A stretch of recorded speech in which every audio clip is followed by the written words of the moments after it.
नमस्कार साथियों, PCS Ganga online channel में आप सभी मित्रों का स्वागत है। साथियों, आज हम लोग करंट अफेयर्स 2026 के जनवरी माह, फरवरी माह और मार्च 3 महीने की करंट अफेयर्स पढ़ेंगे। इन 3 महीनों के करंट अफेयर्स की उन्हीं बातों को सम्मिलित किया गया जो मुख्य मुख्य हैं। ठीक, जो पीसीएस 2026 लोअर पीसीएस आप लोग बीपीएससी देने जा रहे हैं। ठीक, 72वीं BPSC, high court RO plus जो नई आरओ की वैकेंसी आने वाली है, साथ ही एचईओ की परीक्षा है आपकी। ये तमाम जो यूपी ट्रिपल एससी की कई परीक्षाएं हैं।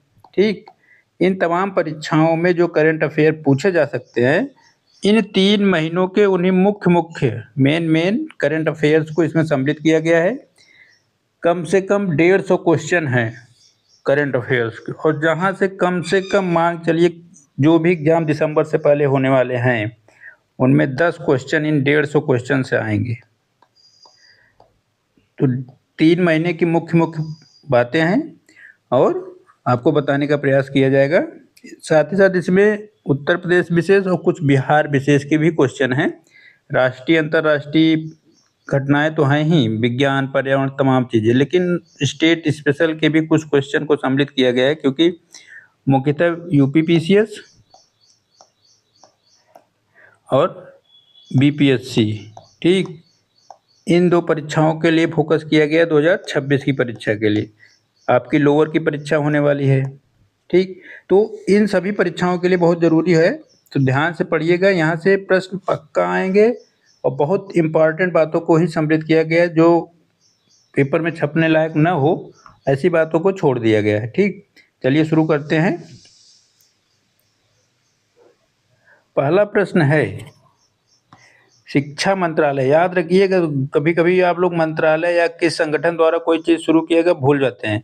शिक्षा मंत्रालय ने आईआईटी कानपुर के साथ सहयोग से साथी पोर्टल लॉन्च किया है। स्पेलिंग याद कर लीजिएगा, SATHEE है, SATHEE।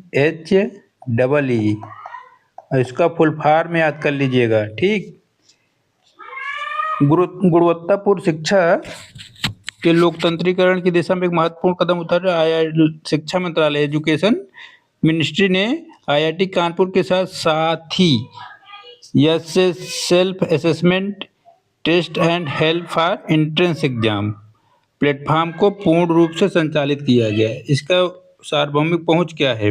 यह पूर्णतः निःशुल्क डिजिटल शिक्षण प्लेटफॉर्म है। ठीक, इसका उद्देश्य उन विद्यार्थियों के लिए अवसर उपलब्ध कराना है जो महंगे निजी कोचिंग से खर्च वहन नहीं कर सकते।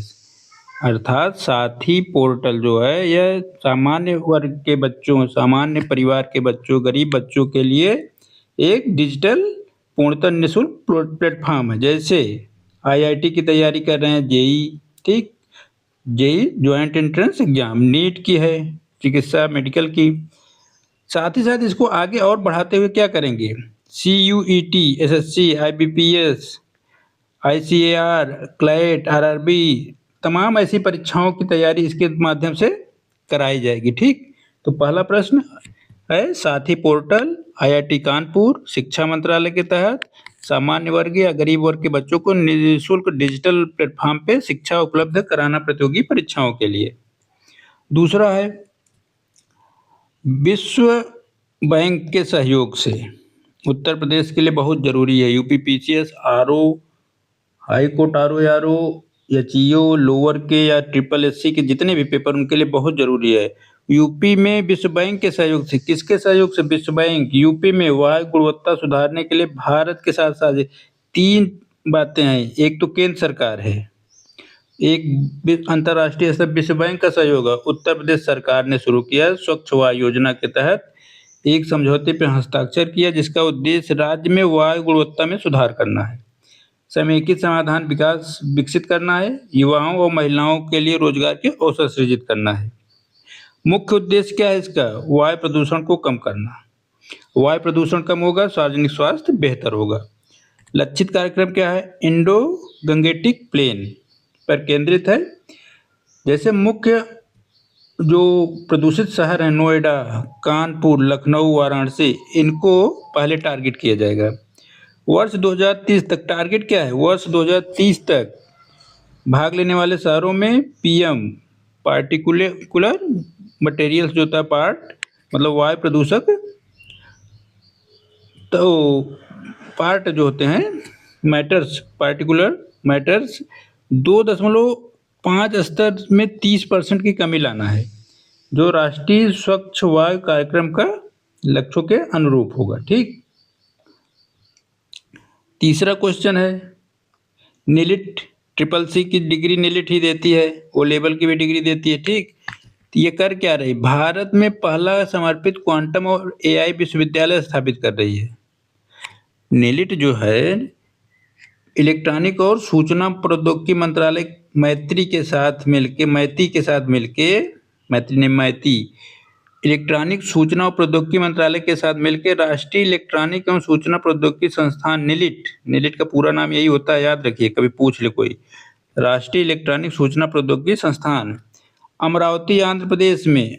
ठीक। अमरावती आंध्र प्रदेश में क्वांटम टेक्नोलॉजी और आर्टिफिशियल इंटेलिजेंस पर विशेष रूप से केंद्रित भारत का पहला विश्वविद्यालय परिसर स्थापित करने के लिए आंध्र प्रदेश सरकार के साथ समझौता पर हस्ताक्षर किया है। ठीक।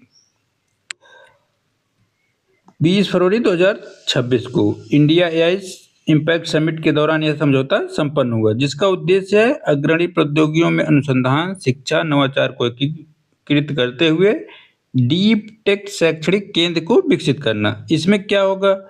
यहाँ परिसर में क्या क्वांटम कंप्यूटिंग को बढ़ावा दिया जाएगा, पढ़ाया तो जाएगा, शोध कार्य भी किया जाएगा। कृत्रिम बुद्धिमत्ता, डीप टेक, जो भी आज के समय में एआई का उपयोग है इससे संबंधित कार्य यहाँ पे किए जाएंगे। यहाँ पे कुछ शैक्षणिक पाठ्यक्रम चलेंगे जैसे स्नातकोत्तर, स्नातक, पीएचडी के आपको शिक्षा व्यवस्था प्रदान की जाएगी। उन्नत अनुसंधान प्रयोगशाला होगा, उद्योग संबंध उत्कृष्टता केंद्र होंगे, वैश्विक सहयोग के साथ डीप टेक इनक्यूबेशन और उद्यमिता को समर्थन दिया जाएगा। ठीक। तो कौन नीलिट करेगा? इलेक्ट्रॉनिक और सूचना प्रौद्योगिकी मंत्रालय के साथ। ठीक। और किसके साथ? इलेक्ट्रॉनिक और सूचना प्रौद्योगिकी मंत्रालय के सहयोग से आंध्र प्रदेश के सरकार के साथ समझौता ज्ञापन हुआ है, नीलिट कर रहा है। अमरावती के विश्वविद्यालय में एक परिसर स्थापित करेगा एआई का। प्रधानमंत्री नरेंद्र मोदी जब इजराइल गए थे तो उनको एक सम्मान मिला है वहां से। इजराइल की संसद का नाम है केनेसेट उसकी संसद का नाम है, जैसे अपने यहाँ पार्लियामेंट संसद रखा गया है। स्पीकर ऑफ द केनेसेट मेडल दिया गया था, वो इजराइल की संसद का सर्वोच्च सम्मान है। ठीक। तो नरेंद्र मोदी को दिया गया। के पुरस्कारों की सूची बहुत बढ़ती जा रही है। जनरली पूछता नहीं जाता लेकिन कभी पूछ सकता है, वनडे एग्जाम में पक्का पूछ सकता है, तो याद रखिएगा इजराइल की सरकार द्वारा दिया गया, इजरायली संसद द्वारा। नाम याद रखिएगा इजराइल की संसद का, केनेसेट, कभी पूछ ले। अमेरिकी सरकार द्वारा एक ऑपरेशन चलाया गया था, ऑपरेशन एपिक फ्यूरी, ईरान के खिलाफ। अमेरिकी सरकार द्वारा ईरान के खिलाफ एपिक फ्यूरी एक ऑपरेशन चलाया गया था फरवरी 2026 में। ऑपरेशन एपिक फ्यूरी इजराइल के सहयोग से, इसमें इजराइल का सहयोग अमेरिका के साथ था और मध्य पूर्व में तनाव के स्तर को गंभीर रूप से बढ़ा दिया गया इसके द्वारा, क्योंकि इसने किया क्या? डोनाल्ड ट्रंप द्वारा ईरानी सैन्य और रणनीतिक ढांचे जो लक्ष्य थे जहां पे उनके सामरिक महत्व के संसाधन रखे गए थे उस पर बृहद पैमाने पे बमबारी की गई। ठीक। उनके न्यूक्लियर कार्यक्रम को निष्क्रिय करने का प्रयास किया गया। तो इसका क्या नाम था? Epic fury. अमेरिका द्वारा ईरान पे चलाया गया, इजराइल सहयोग दिया था इसमें। ठीक। एक प्रश्न है, विश्व वन्यजीव दिवस प्रतिवर्ष 3 मार्च को मनाया जाता है। मुख्य उद्देश्य है जंगली जीव जंतुओं और वनस्पतियों का संरक्षण करना। ठीक। जैव विविधता को सुरक्षा देना। कौन शुरुआत की? यह दिवस संयुक्त राष्ट्र महासभा UNGA द्वारा 2013 में घोषित किया गया। कब? 2013 में। जो वर्ष 1973 में अपनाए गए विनिर्देशित प्रजातियों के अंतर्राष्ट्रीय व्यापार सम्मेलन साइट की स्थापना याद रख लीजिएगा, कभी पूछ ले तो आप लोग दुविधा मत रहिए, कहीं भी पूछे। साइट की स्थापना 1973 में की गई थी। इसका पूरा क्या नाम है? विनिर्देशित प्रजातियों के अंतर्राष्ट्रीय व्यापार सम्मेलन। 3 मार्च ही क्यों चुना गया? जंगली जीव जंतुओं पौधों की अंतर्राष्ट्रीय संधि जो साइट के हस्ताक्षर को स्मरण कराती है, इसी तारीख को इस पे विभिन्न देशों ने हस्ताक्षर किए थे। ठीक, 2026 की थीम क्या है? औषधीय और सुगंधित पौधे, स्वास्थ्य, धरोहर और आजीविका का संरक्षण। ठीक, 3 मार्च को क्या मनाया जाता है? विश्व वन्य जीव दिवस। कौन सी संस्था शुरुआत की? संयुक्त राष्ट्र महासभा द्वारा। इसका संचालन अब कौन करता है? साइट करती है। साइट की स्थापना 1973 में की गई। 2026 में इसकी थीम क्या थी विश्व वन्य जीव दिवस की? तो औषधीय और सुगंधित पौधे, स्वस्थ, धरोहर और आजीविका का संरक्षण, medicinal and aromatic plants, conserving health, heritage and livelihood. ठीक, अगला क्वेश्चन देखते हैं, जनगणना। यहाँ से क्वेश्चन वनडे एग्जाम में पक्का आएंगे। अमित शाह केंद्रीय गृह मंत्री और सहकारिता मंत्री हैं। ठीक, जनगणना 2027 के लिए शुभंकर, प्रगति जो है महिला है और विकास जो है पुरुष, ठीक, का अनावरण किया। यह जो 2027 की जनगणना हो रही है पूर्णतः डिजिटल जनगणना है। ठीक, पूर्णतः डिजिटल जनगणना है। प्रगति और विकास का शुभंकर 2027 जनसंचार प्रतीकों के रूप में कार्य करेगा। समानता का प्रतिनिधित्व करने के लिए महिला और पुरुष दोनों को शुभंकर बनाया गया। वर्ष 2047 तक विकसित राष्ट्र बनाने की संकल्पना का आधार है। उद्देश्य हितैषी जन राजदूत। ठीक, यह भारत की पहली पूर्णतः डिजिटल जनगणना है।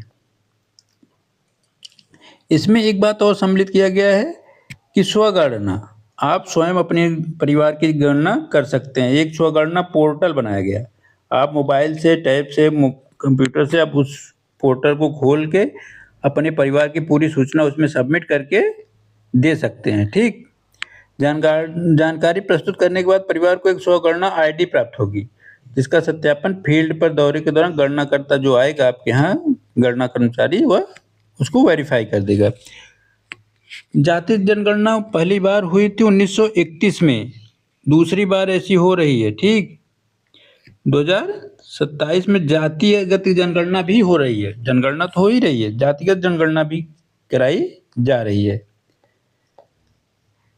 लक्षद्वीप जो हमारा है द्वीप समूह, वहाँ पे महासागरीय तापीय ऊर्जा रूपांतरण परियोजना लॉन्च की गई है, ओटेक। विज्ञान और प्रौद्योगिकी राज्य मंत्री जितेंद्र सिंह ने लक्षद्वीप में प्रस्तावित महासागरीय तापीय ऊर्जा रूपांतरण ओटेक परियोजना को निरीक्षण किया है। यहाँ पे ये परियोजना संचालित की जा रही है। कहाँ पे? इसकी राजधानी कवरत्ती है। विकासकर्ता में सहयोग कौन कर रहे हैं? पृथ्वी विज्ञान मंत्रालय, राष्ट्रीय महासागर प्रौद्योगिकी संस्थान, दोनों ने मिलकर ओटेक कार्यक्रम को संचालित किया है। ठीक, मुख्य उद्देश्य विद्युत का उत्पादन है। देखिए, भारत ने तीसरा आईसीसी T20 विश्व कप जीता। ठीक, 8 मार्च को अहमदाबाद में नरेंद्र मोदी स्टेडियम में खेला गया था। न्यूजीलैंड को पराजित किया 96 रनों से। भारत का तीसरा T20 विश्व कप है। आयोजनकर्ता आईसीसी है। मेजबान, ये जो T20 विश्व कप हुआ सिर्फ भारत में नहीं हुआ था, श्रीलंका में भी हुआ था। ठीक, भारत और श्रीलंका मुख्य मेजबान थे।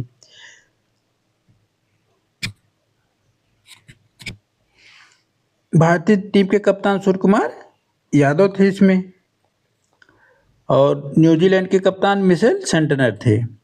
अब इसमें कुछ पुरस्कार भी दिए गए, जैसे प्लेयर ऑफ द टूर्नामेंट, पूरे सीरीज में सबसे अच्छा प्रदर्शन कौन किया उसके लिए पुरस्कार संजू सैमसन को मिला था। Man of the match, final match में जसप्रीत बुमराह को अच्छा प्रदर्शन करने के लिए मैन ऑफ द मैच मिलता है। और सर्वाधिक रन पाकिस्तान के साहिबजादा फरमान ने बनाया था 383। ठीक, सबसे अधिक विकेट जसप्रीत बुमराह और वरुण चक्रवर्ती ने 14-14 विकेट लिए थे। तो याद रखिएगा, जब भी कहीं लिखा रहे player of the tournament, series of the player, तो इसका मतलब होता है कि उस पूरी सीरीज में सबसे अच्छा प्रदर्शन जिसने किया वो मिलता है। और जब एक ही मैच में कोई अच्छा प्रदर्शन करता है तो उसे मैन ऑफ द मैच का पुरस्कार मिलता है। ठीक, तो इसमें Sanju Samson player of the series थे और Jasprit Bumrah man of the match. अंतर्राष्ट्रीय महिला वर्ष बहुत इंपॉर्टेंट क्वेश्चन है, पूछ सकता है। 8 मार्च को मनाया जाता है प्रतिवर्ष, ठीक, अंतर्राष्ट्रीय महिला वर्ष, जिसका उद्देश्य है महिलाओं की उपलब्धियों का सम्मान करना, लैंगिक समानता को बढ़ावा देना। 2026 इस आयोजन में भारत के विकास में नारी की भूमिका और विकसित भारत के दृष्टिकोण को भी महत्व दिया गया। 8 मार्च को ध्यान रखिएगा विश्व भर में यह मनाया जाता है। सामाजिक, आर्थिक, सांस्कृतिक, राजनीतिक क्षेत्रों में महिलाओं के योगदान को मान्यता देना, लैंगिक समानता को बढ़ावा देना। शुरुआत कहाँ से हुई थी? अगर इसकी देखें, 20वीं सदी की शुरुआत में उत्तरी अमेरिका, यूरोप में श्रमिक आंदोलन हुए, जहां महिलाओं के अपने अधिकारों के लिए आवाज उठाई गई। 1977 में, याद रखिए, 1977 में संयुक्त राष्ट्र द्वारा इसे आधिकारिक रूप से मान्यता देने के बाद वैश्विक पहचान मिली। कौन शुरुआत किया? संयुक्त राष्ट्र संघ ने। 8 मार्च ही क्यों अपनाया गया? तो 1917 में जब रूस की क्रांति होती है तो महिला श्रमिक भी सड़क पे रोटी और शांति के लिए आंदोलन कर रही थी। उसी की याद में 8 मार्च को लिया गया। यह हड़ताल 23 फरवरी जूलियन कैलेंडर पर हुई थी, जो कि अंतर्राष्ट्रीय स्तर पर ग्रेगोरियन कैलेंडर जो होता है वो 8 मार्च को होता है। जब जूलियन कैलेंडर को देखेंगे और इसमें तुलना करेंगे तो 8 मार्च और 23 फरवरी समान है, इसीलिए ग्रेगोरियन कैलेंडर के आधार पर संयुक्त राष्ट्र ने 8 मार्च को निर्धारित किया। थीम क्या है 2026 की? बहुत जरूरी है। थीम है अधिकार और न्याय के साथ साथ हर महिला और बालिका के सशक्तिकरण हेतु कार्रवाई करना। देखिए 2026 की थीम याद रखिएगा, लंबा है, ठीक। अधिकार और न्याय के साथ साथ महिला के साथ साथ बालिका भी दे रहा है। सशक्तिकरण हेतु कार्रवाई, right, justice, action for all women and girls.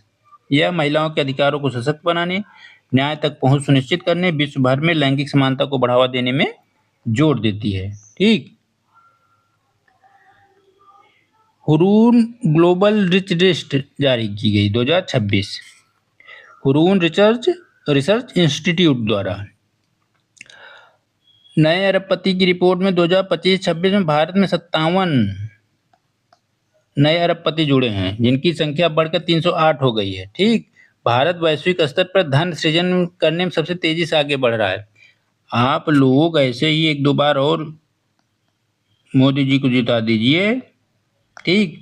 अरबपतियों की सूचना 57 से बढ़ के 257 से ज़्यादा हो सकती है, ठीक। जिस तरह से वो पूंजीवाद को संरक्षण दे रहे हैं, व्यापारिक घरानों को जिस तरह से प्रश्रय दिया जा रहा है, उससे आप समझ सकते हैं कि किस तरह से वर्तमान सरकार काम कर रही पूंजीवाद के हित में, ठीक।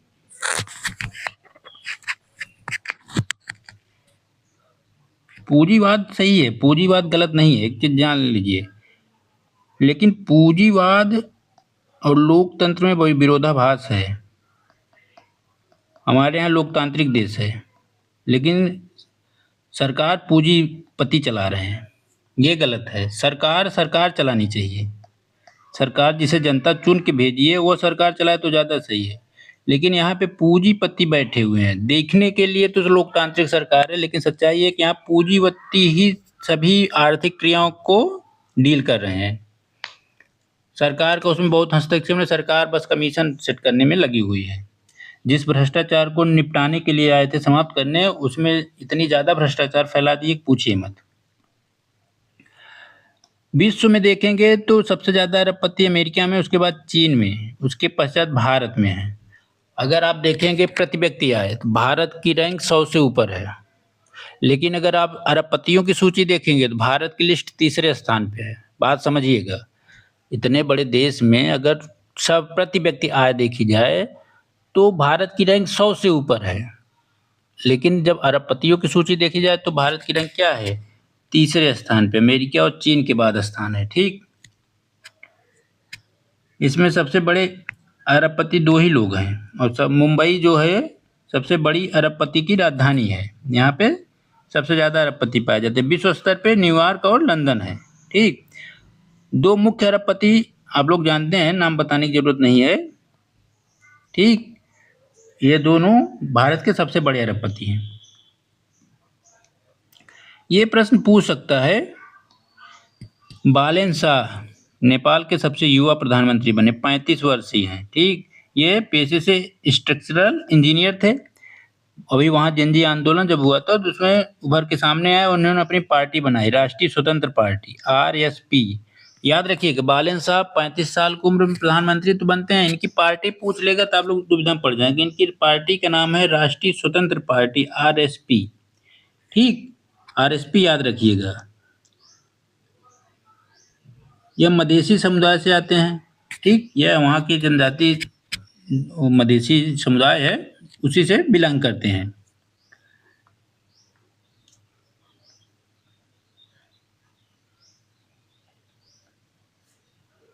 WHO ने चिली अमेरिका महाद्वीप का पहला कुष्ठ रोग मुक्त देश घोषित किया। चिली को ऐतिहासिक जन स्वास्थ्य उपलब्धि के रूप में चिली आधिकारिक तौर पर अमेरिका क्षेत्र का पहला देश बन गया जो विश्व स्वास्थ्य संगठन और कुष्ठ रोग हैंसेन रोग को जन स्वास्थ्य समस्या के रूप में समाप्त करने के लिए प्रमाण पत्र प्राप्त किया। ठीक, 10 मार्च 2026 को WHO ने इसका सत्यापन किया स्वतंत्र अंतर्राष्ट्रीय आयोग द्वारा जांच करके। ठीक, तो चिली कुष्ठ रोग मुक्त हो चुका है। हरीश राणा मामला याद रखिएगा। एक हरीश राणा नामक व्यक्ति हैं, इनका एक्सीडेंट होता है, गिर छत से शायद फ्लैट की बिल्डिंग से गिरते हैं तो इनको काफ़ी चोटें आती है। काफ़ी 13 सालों तक अचेत अवस्था में बेड पे पड़े हुए थे। इनके घर वाले इनकी सेवा तो कर ही रहे थे, लेकिन अंततः वो भी ऊब गए। ऊब इंसिडेंस उनकी दयनीय अवस्था देखते हुए उन्होंने सुप्रीम कोर्ट में केस दायर किया। क्या? निष्क्रिय इच्छा मृत्यु के लिए परमिशन मांगी, क्योंकि अपने यहाँ ऐसे तो लागू नहीं है।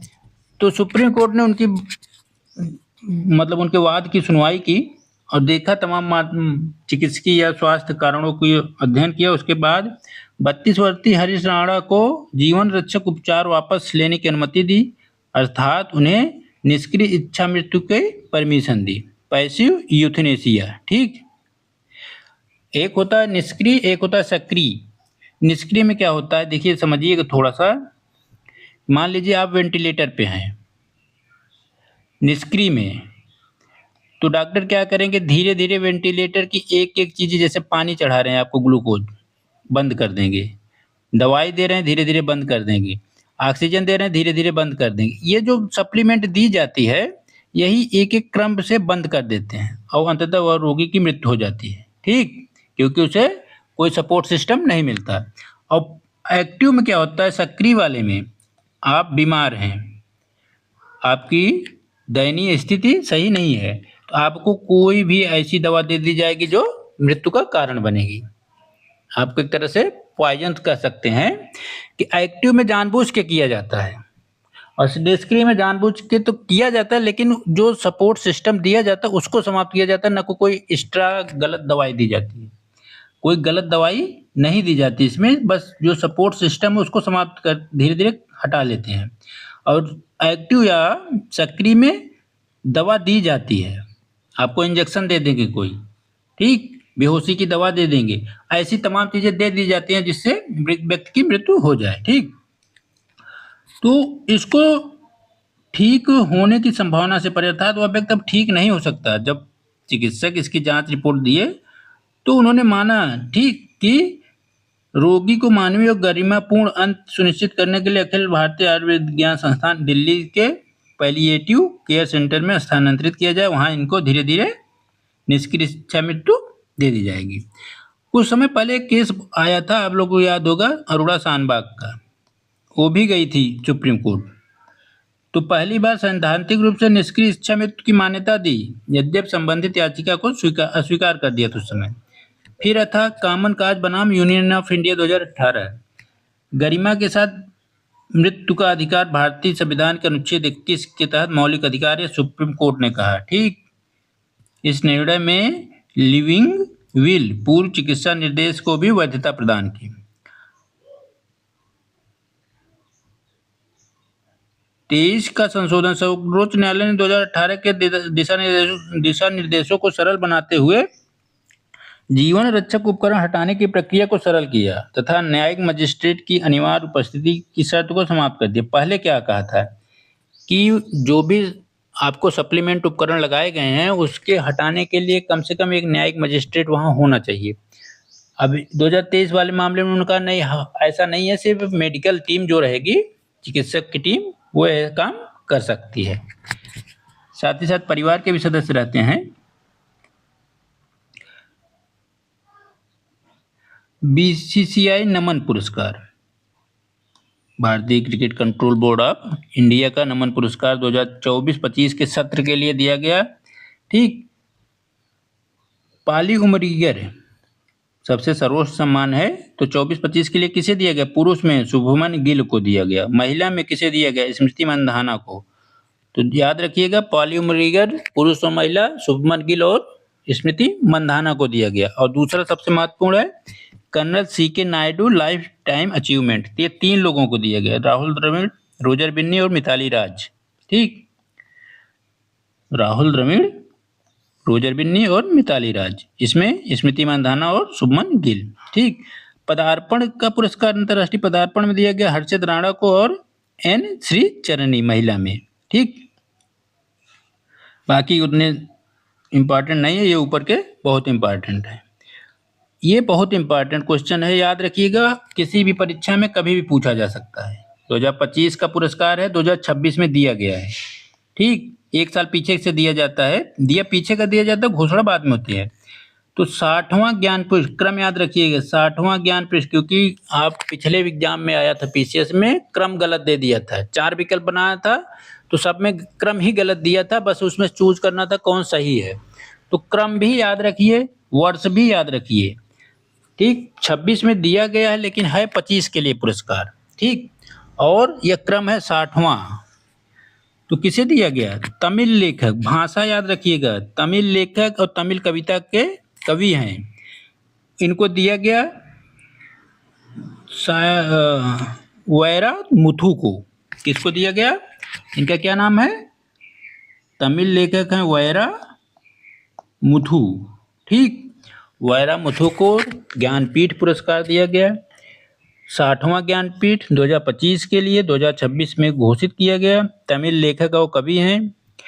ज्ञानपीठ की स्थापना 1961 में होती है। ठीक, यह भारतीय भाषाओं में साहित्य के क्षेत्र में उत्कृष्ट योगदान करने वाले कवियों लेखकों को दिया जाता है। ठीक, ज्ञानपीठ पुरस्कार भारत का सर्वोच्च साहित्यिक सम्मान है, याद रखिएगा। वैरामुथु अकिलन 1975, जयकांतन 2002 के बाद ज्ञानपीठ प्राप्त करने वाले तीसरे तमिल लेखक हैं, ये भी याद रखिएगा। तमिल में अभी तक जितने पुरस्कार दिए गए ज्ञानपीठ में, तमिल के क्षेत्र में 3 लोगों को दिया गया, तो वैरामुथु तीसरे हैं। इससे पहले 2 कौन थे? अकिलन और जयकांतन। साहित्य के अतिरिक्त यह सिनेमा के लिए भी गीत लिखते थे, 7,000 से 8,000 तक गीत लिखे हैं। ठीक, इनको अन्य सम्मान भी दिया जा चुका है, सर्वश्रेष्ठ फिल्म का सर्वश्रेष्ठ गीतकार, पद्मश्री, पद्म विभूषण, साहित्य अकादमी 2003 में। इस पुरस्कार के तहत दिया क्या जाता है? ज्ञानपीठ में अभी भी याद रखिएगा, अगर पूछ ले वनडे एग्जाम में पूछता है, 11 लाख की राशि दी जाती है, सरस्वती माता की एक प्रतिमा दी जाती है और एक प्रशस्ति पत्र दिया जाता है। अब देखिए, यही पूछा था पीसीएस में, क्रम गलत करके, क्रम दिया था एक सही, 3 गलत दिया था बस। तो 58 में दिया गया था 2 लोगों को, रामभद्राचार्य और गुलजार को, गीतकार गुलजार और कथाकार रामभद्राचार्य। 59 दिया गया था विनोद कुमार शुक्ल को, और 60 किसे दिया गया? वैरामुथु को। तो क्रम याद रखिएगा, 58, 59, 60। इसमें रामभद्राचार्य और गुलजार, इसमें विनोद कुमार शुक्ल, इसमें वैरामुथु। ठीक, पहला कौन मिला था? अगर जीके बन जाए, देखिए जीएस और जीके में यही अंतर है, जीके होता है जनरल नॉलेज, आपसे वनडे टाइप का कोई भी एग्जाम कभी भी पूछ सकता है। तो ज्ञानपीठ की स्थापना 1961 में होती है। ठीक, 1961 में। पहला पुरस्कार कब दिया जाता है? 1965 में जी शंकर कुरूप को। पहला ज्ञानपीठ जी शंकर कुरूप 1965। महिलाओं में पहली कौन थी? आशा पूर्णा देवी 1976 में। याद रखिएगा 1976 में आशापूर्णा देवी को दिया गया था। उपन्यास थी प्रथम प्रथम प्रतिश्रुति। ठीक, यह पुरस्कार भारत की भाषाई विविधता को मजबूती प्रदान करता है, राष्ट्रीय सांस्कृतिक परिदृश्य को, क्षेत्रीय साहित्य को मतलब योगदान देता है, प्रोत्साहन देता है। तो यहाँ से आपके कितने क्वेश्चन बने? 60 वहाँ पुरस्कार बना। एक ज्ञानपीठ की स्थापना 61 में हुई है। दिया गया कि पहला 65 में पहली महिला आशापूर्णा देवी, पहले पुरुष जी शंकर कुरूप। 58 दिया गया था रामभद्राचार्य गुलजार को। 59 दिया गया विनोद कुमार शुक्ल को। 60 दिया गया वैरा मुथु को। ठीक, याद रखिएगा 11 लाख की पुरस्कार राशि दी जाती है। ऑस्कर पुरस्कार 2026 4 मुख्य पुरस्कार इसमें होते हैं, इसको जरूर याद रखिएगा। 15 मार्च 2026 को यूएसए के लॉस एंजल्स के डॉल्बी थिएटर में प्रतिवर्ष यहीं पे आयोजन होता है इसका। वन बैटल आफ्टर एनदर, ये सबसे बड़ी फिल्म बन के उभरी और इसी को मुख्य पुरस्कार दिए गए। ठीक, तो सर्वश्रेष्ठ फिल्म कौन थी? वन बैटल आफ्टर एनदर, ये सर्वश्रेष्ठ फिल्म थी। इसके डायरेक्टर कौन थे? Paul Thomas Anderson. One battle after another के सर्वश्रेष्ठ निर्देशक भी यही थे और इनको सर्वश्रेष्ठ निर्देशक का पुरस्कार दिया गया। बेस्ट डायरेक्टर का बेस्ट फिल्म थी वन बैटल आफ्टर एनदर। अभिनेता माइकल बी जॉर्डन है सीनर्स के लिए। सर्वश्रेष्ठ अभिनेता का पुरस्कार माइकल बी जॉर्डन सीनर्स फिल्म के लिए दिया गया। और सर्वश्रेष्ठ अभिनेत्री जेसी बकले हेमनेट के लिए किसे दिया गया? जेसी बकले को। ठीक, ये 4 पुरस्कार आप जरूर याद रखिएगा। बाकी नहीं, भारतीय फिल्मों किसी को नहीं दिया गया, तो भारत के लिए ज़्यादा इंपॉर्टेंट नहीं बनता भारत की कौन सी फिल्म गई। बाकी 4 नाम याद रखिए। भारत ने रिकॉर्ड 208 पदकों के साथ विश्व पैरा एथलेटिक ग्रांड प्री में पहला स्थान स्थापित। देखिए ये नई दिल्ली में हुआ था। ठीक, ये इसका आयोजन अभी नई दिल्ली में हुआ। तो अंतर्राष्ट्रीय पैरा समिति के माध्यम से भारत ने कुल 75 स्वर्ण, 69 रजत, 64 कांस्य पदक जीते। ठीक, दूसरे स्थान पे रूस था। भारत का सबसे बड़ा दल इसमें भाग लिया, 219 एथलीट थे। ठीक, याद रखिएगा भारत इसमें पहले स्थान पे था, आयोजन भारत में किया गया। साहित्य अकादमी 2025, ये भी एक साल पीछे का पुरस्कार दिया जाता है। यह 24 भाषाओं में दिया जाता है, लेकिन हमारी संविधान में कुल 22 भाषाओं को ही राजकीय भाषा के रूप में मान्यता दी गई है। ठीक, 8वीं अनुसूची के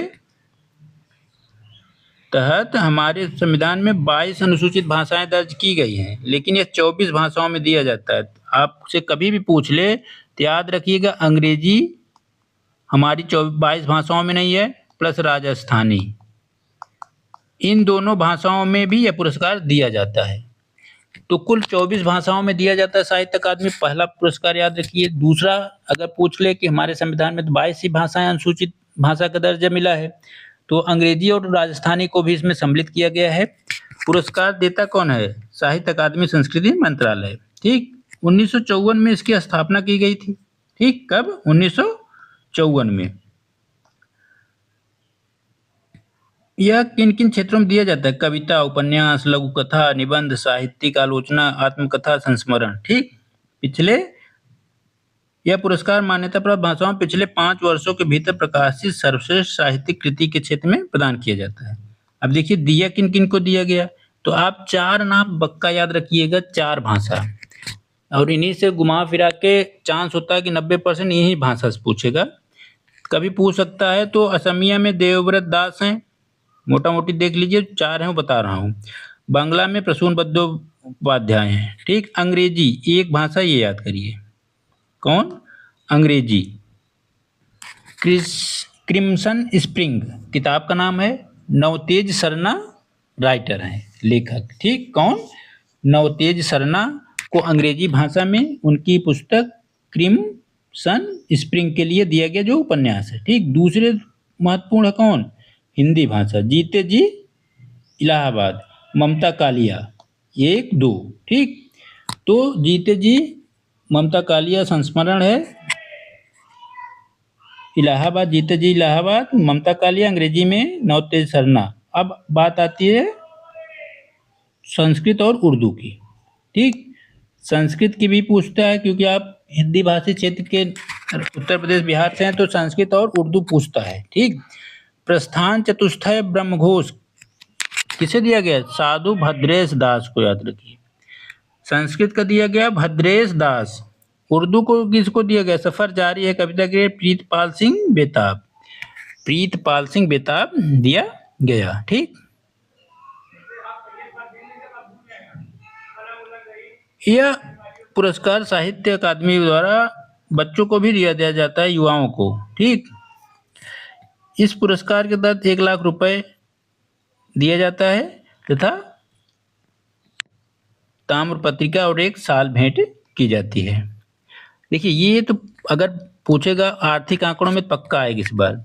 भारत जो है विश्व का सबसे बड़ा नारियल उत्पादक देश बन के उभरा है। मतलब अब विश्व में सबसे ज्यादा नारियल उत्पादन भारत में होता है। ठीक, विश्व का लगभग 30.37% योगदान मतलब उत्पादन अकेले भारत कर रहा है। 2026-27 के बजट में नारियल प्रोत्साहन योजना भी केंद्र सरकार ने शुरू की है। ठीक, अगर राज्यों में देखें सबसे ज्यादा केरल है, फिर तमिलनाडु, फिर कर्नाटक, आंध्र, तमिलनाडु, पश्चिम बंगाल। तो देखिए ये भारत है, केरल सबसे ज्यादा, फिर तमिलनाडु, फिर आप जाएंगे कर्नाटक, फिर आंध्र प्रदेश, फिर आपका पश्चिम बंगाल। सबसे ज्यादा केरल नारियल उत्पादक राज्य हैं। ठीक, तो भारत विश्व में, केरल भारत में, याद रखिएगा सबसे बड़े नारियल उत्पादक देश हैं, राज्य और देश। विश्व प्रसन्नता रिपोर्ट, वर्ल्ड हैप्पीनेस सूचकांक। ठीक, क्या है? इसी को विश्व प्रसन्नता सूचकांक भी कहा जाता है। अब चक्कर में एक दूसरा होता है, यही है। ठीक, कौन जारी करता? ऑक्सफोर्ड विश्वविद्यालय और वेलबीइंग रिसर्च सेंटर तथा के द्वारा गैलप, वर्ल्ड पोल और संयुक्त राष्ट्र सतत विकास समाधान नेटवर्क के सहयोग से जारी किया जाता है। फिनलैंड लगातार 9वें वर्ष पहले स्थान पे है, अर्थात फिनलैंड लगातार 9वें वर्ष सबसे खुशहाल देशों की सूची में बना हुआ है। उसके स्थान दूसरे स्थान तीसरे कौन है? इसके 6 संकेतक हैं, 6 मापक पैमाने हैं। क्या? प्रति व्यक्ति जीडीपी, सामाजिक समर्थन, स्वस्थ जीवन प्रत्याशा, जीवन में निर्णय लेने की स्वतंत्रता, उदारता और भ्रष्टाचार की अवधारणा। भ्रष्टाचार कितना है? पहले पे आपका फिनलैंड है, दूसरे पे आइसलैंड, तीसरे पे डेनमार्क, चौथे कोस्टा रिका है। बस कोस्टा रिका 2026 में चौथे स्थान पे पहुंचा, तो काफी आश्चर्यजनक बात है। पहले अब काफी पीछे था। ठीक, सबसे निचले स्थान पे अफगानिस्तान है। ठीक, भारत 116 है, याद रखिएगा, भारत 116। भारत की रैंक 116 है, जो पाकिस्तान और नेपाल से भी पीछे है।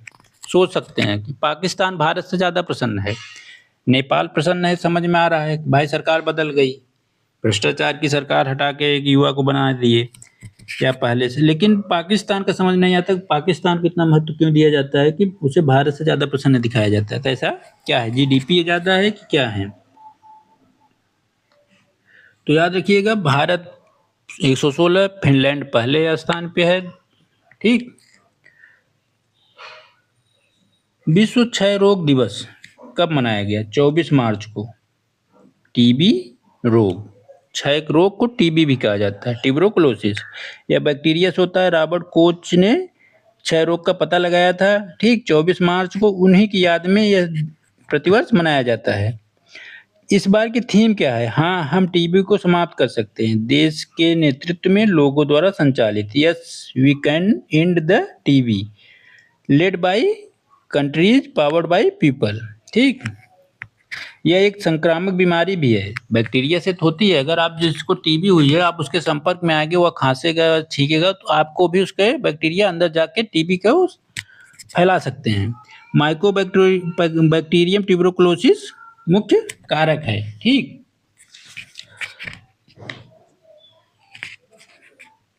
यह तब फैलता है जब व्यक्ति खांसता है, छींकता है या बोलता है, तो हवा में सूक्ष्म बूंदें फैलती हैं। वह भारत, इंडोनेशिया, चीन, फिलीपींस, पाकिस्तान टीबी से ग्रसित बड़े देश हैं। टीबी के निदान के लिए बीसीजी का टीका लगता है। बीसीजी का टीका सबसे बेहतर माना जाता है, बच्चों को लगता है। ठीक, फिर बड़े लोगों को या किसी को हो जाए तो उसके लिए क्या करते हैं, एमडीआर का डोज दी जाती है, मल्टी ड्रग्स रेजिस्टेंस। ठीक, यह दवा दी जाती है एमडीआर। एक्सडीआर भी है, डब्ल्यूएचओ की सिफारिश के अनुसार 6 महीने से छोटे और पूरी तरह से मौखिक उपचार कार्यक्रम चलाया गया है। डब्ल्यूएचओ की एंड टीबी रणनीति 2015 के स्तर की तुलना में 2035 तक इसकी मृत्यु दर में 95% या 90% कम करने का लक्ष्य रखा गया है। उत्तर प्रदेश के संदर्भ में देखेंगे तो एक बहुत इंपॉर्टेंट क्वेश्चन है कि यूपी के कालिंजर क्षेत्र, जो कालिंजर का क्षेत्र है उत्तर प्रदेश का, भारतीय भूवैज्ञानिक सर्वेक्षण ने आधिकारिक रूप से उत्तर प्रदेश के बांदा जिले में स्थित कालिंजर क्षेत्र को राष्ट्रीय भू धरोहर स्थल घोषित किया है। क्या किया है, राष्ट्रीय भू धरोहर स्थल घोषित किया है। ठीक, यह उत्तर प्रदेश के बांदा जिले में है, विंध्य पर्वतमाला की श्रृंखला पे स्थित है, प्राचीन शैल संरचनाओं से निर्मित है। ठीक, इतना याद रखिएगा। इस क्षेत्र में गुप्त, वर्धन, चंदेल, मुगल, मराठा, ब्रिटिश आदि वंशों का शासन रहा। चंदेल शासकों ने यहाँ पे कालंजराधिपति की उपाधि धारण की। ठीक, यहाँ का महत्वपूर्ण मंदिर कौन है, नीलकंठ महादेव, शिव को समर्पित, भगवान शिव को चंदेल शासक परमादित्य ने बनवाया था इसे। ठीक, यहाँ पे कुछ अन्य चीजें, हनुमान द्वार, लाल दरवाजा, गणेश द्वार, राजा अमन सिंह का महल, रानी महल, पाताल गंगा और सीता कुंड। ठीक, कालिंजर में ही शेरशाह सूरी की मृत्यु हुई थी। कालिंजर के दुर्ग की विजय के समय में एक गोला बारूद दीवार से लग के किले से आके उसके जहाँ पे गोला बारूद रखा गया तो वहाँ लग जाता है और ब्लास्ट होता है, तो वहीं पे घायल हो जाता है। उसके पश्चात शेरशाह सूरी की मृत्यु होती थी। कालिंजर दुर्ग के विजय के समय ही उसकी मृत्यु हुई थी, याद रखिएगा। गुरुग्राम में BPCL, Bharat petroleum corporation limited ने भारत का पहला एलपीजी एटीएम लॉन्च किया है। ठीक, याद रखिएगा, पहला है इसलिए पूछ सकता है। यह 24 घंटे शुरू होगा, 24 गुणे 7 मतलब 24 घंटे, और प्रति हफ्ते, 7 का मतलब सप्ताह, 24 मतलब 24 आवर्स। यहाँ पे 10 किलोग्राम के कंपोजिट सिलेंडर प्रदान किए जाएंगे। ठीक, तो याद रखिएगा, गुरुग्राम में बीपीसीएल ने एलपीजी एटीएम, एटीएम का मतलब ये नहीं होता कि आपका सिर्फ पैसे देने वाले मशीन लगाई जाए। एटीएम को होता है ऑटो टेलर मशीन, और कुछ जनरल फार्मूल वो जो फुल फॉर्म बनाते हैं ऑटोमेटिक टेलर मशीन। ठीक, एनी टाइम मनी का ये गलत होता है। ऑटोमेटिक टेलर मशीन होता है जो स्वतः है, एक प्रक्रिया द्वारा निर्मित होती है और यह सुविधाएं प्रदान करती है। ठीक, ये बहुत इंपॉर्टेंट है ये प्रश्न। सुदर्शन पटनायक सैंड स्टोन मतलब जो क्या नाम है उसके, बालू से कलाकृतियों का निर्माण करते हैं। ठीक, बालू से 2027 की जनगणना का ब्रांड एम्बेसडर चुना गया है इनको। किसे, सैंड आर्टिस्ट, बालू के कलाकार, बालू से कलाकृतियों के निर्माता सुदर्शन पटनायक को आगामी जनगणना 2027 का जन जागरूकता और जन भागीदारी है तो ब्रांड एम्बेसडर बनाया गया। ठीक, गृह मंत्रालय द्वारा घोषणा की गई है। यह 16वीं जनगणना है, क्रम याद रखिएगा। ठीक, ब्रांड एम्बेसडर पटनायक को बनाया गया है, सुदर्शन पटनायक। इनको पद्मश्री मिला है, गिनीज वर्ल्ड बुक में रिकॉर्ड नाम है इनका। ठीक, तो अगला है नोबेल पुरस्कार विजेता कैलाश सत्यार्थी की एक किताब है, बहुत इंपॉर्टेंट है। इन्हें नोबेल पुरस्कार कब दिया गया कैलाश सत्यार्थी को, तो 2014 में। किसके साथ, मलाला यूसुफजई जो थी पाकिस्तान की बालिका थी उस समय, अब तो महिला हो गई, मलाला यूसुफजई को और कैलाश सत्यार्थी को एक साल नोबेल शांति पुरस्कार दिया गया था। इनकी किताब का नाम है, मार्च 2026 में प्रकाशित हुई, Karuna the power of compassion. Karuna the power of compassion Kailash Satyarthi की पुस्तक है। ठीक, इनकी प्रमुख उपलब्धियां क्या है, इनकी एक और किताब है विल फॉर चिल्ड्रन, बचपन बचाओ आंदोलन के संस्थापक हैं, 1980 में स्थापित करते हैं। ठीक, बाद में ग्लोबल मार्च अगेंस्ट चाइल्ड लेबर 1998 में स्थापित करते हैं। ठीक, तो इनको याद रखिएगा। विश्व आतंकवाद सूचकांक, global terrorism index 2026 institute for economic and peace द्वारा जारी किया गया है। यह वार्षिक रिपोर्ट है। 163 देशों में आतंकवाद के रुझानों का अध्ययन किया गया है।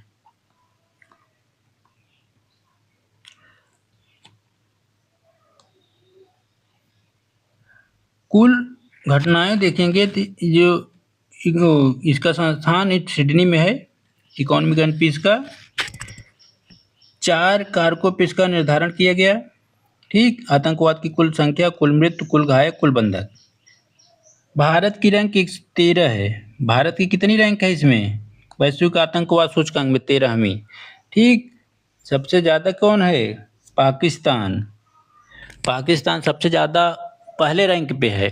ठीक, इसमें सबसे ज़्यादा जो जहाँ घटना होगी उसको पहले दिया गया, जब सबसे कम घटना जो वहाँ होगी आतंकवाद की, उसको सबसे अंतिम रैंक दी गई। ठीक, तो भारत इस क्रम में 13वें स्थान पे है। ठीक, तो पहले पाकिस्तान, भारत 13। वायु गुणवत्ता सूचकांक 2025 देखिए, है तो रिपोर्ट 26 में आई, लेकिन आंकड़े 25 के हैं। ठीक, भारत की रैंकिंग में देखिए तो भारत 143 देशों में 6ठे स्थान पर, प्रदूषित देशों में। वायु की गुणवत्ता इतनी खराब है कि भारत को 6ठा स्थान दिया गया है। ठीक, जो अंतर्राष्ट्रीय मानक है उससे भारत की करीब करीब 10 गुना अधिक वायु प्रदूषित है। सबसे प्रदूषित शहर है, अगर सामान्य शहरों में देखिए तो लोनी उत्तर प्रदेश का है। कौन सा शहर? देखिए, ये कई संस्थान कई तरह के आंकड़े देते हैं, तो जो वायु गुणवत्ता सूचकांक है उसमें ध्यान दीजिएगा। IQ एयर द्वारा जो जारी किया गया, तो उसमें लोनी उत्तर प्रदेश का सबसे प्रदूषित शहर है। ठीक, और बड़े देखेंगे बड़े शहरों में तो दिल्ली पहले स्थान पे है, फिर बर्निहाट और गाजियाबाद। सबसे प्रदूषित राजधानी में नई दिल्ली 8वें वर्ष सबसे प्रदूषित राजधानी है। नई दिल्ली अभी भी सबसे प्रदूषित राजधानी की सूची में पहले स्थान पे, लगातार 8वें वर्ष।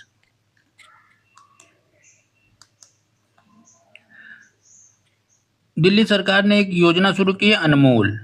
ठीक, शिशु मृत्यु दर को कम करने, आनुवंशिक तथा चयापचय संबंधी विकारों की पहचान में सुधार करने के लिए, नवजात शिशुओं की उन्नति और इष्टतम देखभाल के लिए। कौन सी योजना? अनमोल, दिल्ली सरकार द्वारा शुरू किया गया है, ये याद रखिएगा। भारत की गर्भिणी पहल क्या है? गर्भिणी होना चाहिए, जैसे हम लोग हिंदी में लिखते हैं गर्भिणी या गर्भिणी, तो इसी को अंग्रेजी में फुल फॉर्म के रूप में बना दिया है। तो क्या है? भारत सरकार के जैव प्रौद्योगिकी विभाग का प्रमुख कार्यक्रम है जन्म परिणामों पर उन्नत अनुसंधान एवं अंतर्विषयक समूह। मातृ और शिशु की स्वास्थ्य अनुसंधान में उन्नत विज्ञान, कृत्रिम बुद्धिमत्ता, डेटा आधारित दृष्टिकोणों को एकीकरण करने का मुख्य कार्यक्रम है। ठीक,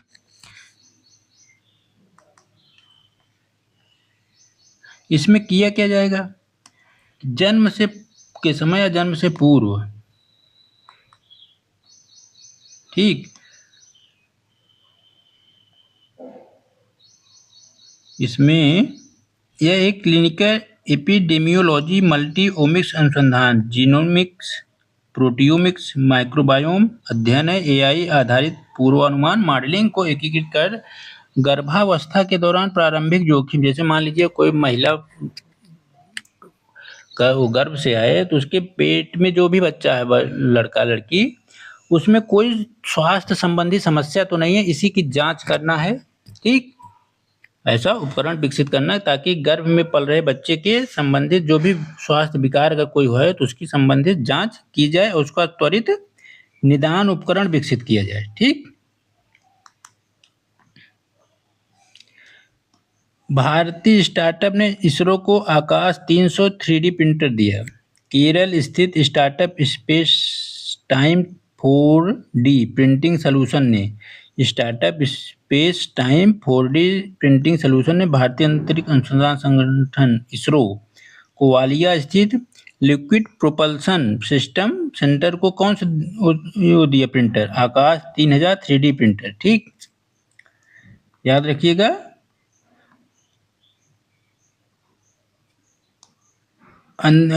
इसरो अंतरिक्ष विभाग के अंतर्गत भारत की राष्ट्रीय एजेंसी है। इसका मुख्य कार्यालय बेंगलुरु में है। वर्तमान अध्यक्ष कौन है? वी नारायणन। वर्तमान वी नारायणन इसरो अध्यक्ष हैं। कभी पूछ ले जीके में तो ध्यान रखिएगा। 15 अगस्त 1969 को इसे स्थापना विक्रम साराभाई के नेतृत्व में की गई, इसलिए इन्हें भारतीय अंतरिक्ष कार्यक्रम का जनक कहा जाता है। किसे? विक्रम साराभाई को। विक्रम साराभाई को भारतीय अंतरिक्ष कार्यक्रम का जनक कहा जाता है। 15 अगस्त 1969 को इसरो की स्थापना की गई। वर्तमान अध्यक्ष कौन है? वी नारायणन। राम कुमार मुखोपाध्याय। ठीक, राम कुमार मुखोपाध्याय को क्या दिया गया? सरस्वती सम्मान। ठीक, बंगाली लेखक राम कुमार मुखोपाध्याय। उपन्यास है हरा पार्वती कथा। 35वां क्रम याद रखिएगा, 35वां सरस्वती सम्मान 2025 दिया गया। ठीक, रचना हरा पार्वती कथा। इनका जन्म 1956 कोलकाता में हुआ था। बंगाली उपन्यासकार और कहानीकार हैं। ठीक, सरस्वती सम्मान देता कौन है? 1991 में इसकी स्थापना हुई के बिरला फाउंडेशन द्वारा। 8वीं अनुसूची में शामिल भाषा, सिर्फ 8वीं अनुसूची में 22 भाषाएं हैं, उसी में दिया जाएगा। अंग्रेजी और राजस्थानी इसमें सम्मिलित नहीं किया जाता। इसमें कुल 15 लाख रुपए नगद दिए जाते हैं, एक प्रशस्ति पत्र और एक पट्टिका दी जाती है। ठीक, यह भारतीय नागरिक द्वारा ही, याद रखिएगा ये भी बात, कोई भारतीय नागरिक ही कोई साहित्यिक रचना किया है तो उसे ही दिया जाएगा। इंडोनेशिया, अभी कुछ समय पहले पढ़े थे ऑस्ट्रेलिया में, अब इंडोनेशिया में भी ध्यान दीजिए। इंडोनेशिया ने भी कहा कि 16 वर्ष से कम आयु का जो बच्चा है, 16 वर्ष से कम आयु का जो बच्चा है उसे सोशल मीडिया के उपयोग पर पूर्णतः बैन लगा दिया गया है। ठीक, क्यों? YouTube, TikTok, Facebook, Instagram, threads जो भी हैं सोशल मीडिया ऐप, इनसे वह दूर रहे, क्योंकि साइबर बुलिंग, ऑनलाइन धोखाधड़ी, अश्लील सामग्री के संपर्क आने से इनको बचाना है। सोशल मीडिया की जो लत है उससे इनको बचाना है। ठीक, तो वहाँ सोशल मीडिया कंपनियों के लिए आयु सत्यापन तंत्र विकसित किया गया है। मान लीजिए फर्जी क्या करते हैं कि 12 साल का बच्चा है, 25 साल लिख देता है, सोशल मीडिया ऐप बनाता है जब, तो वेरीफाई हो जाता है, लेकिन वहाँ इस आयु को सत्यापित किया जाएगा। ऐसा तंत्र विकसित किया जाएगा तभी जाके ये चीजें रुक पाएंगी।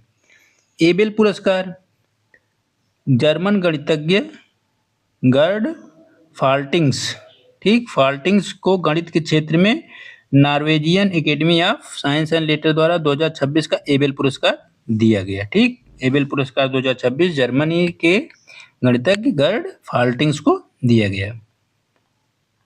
ठीक, ये पूछा जा सकता है कि जो राष्ट्रीय पिछड़ा वर्ग आयोग है आपका, भारत सरकार का राष्ट्रीय पिछड़ा वर्ग आयोग, इसके अध्यक्ष कौन बनी है? साध्वी निरंजन ज्योति। ठीक, साध्वी निरंजन ज्योति को राष्ट्रीय पिछड़ा वर्ग आयोग का अध्यक्ष बनाया गया। ठीक, यह पूर्व सांसद रही हैं, ग्रामीण विकास, उपभोक्ता मंत्रालय, खाद्य सार्वजनिक वितरण मंत्रालयों में केंद्रीय राज्य मंत्री भी रही हैं। ठीक, इनके साथ साथ किरण उमेश महाले को भी इसका सदस्य बनाया गया। ठीक,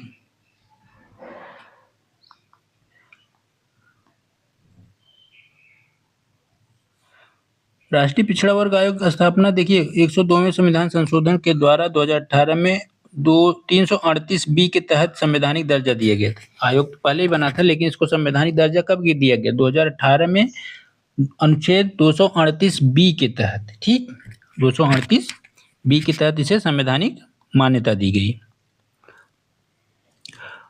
उत्तर प्रदेश का पहला जीरो फ्रेश वेस्ट डंप शहर कौन सा है? लखनऊ।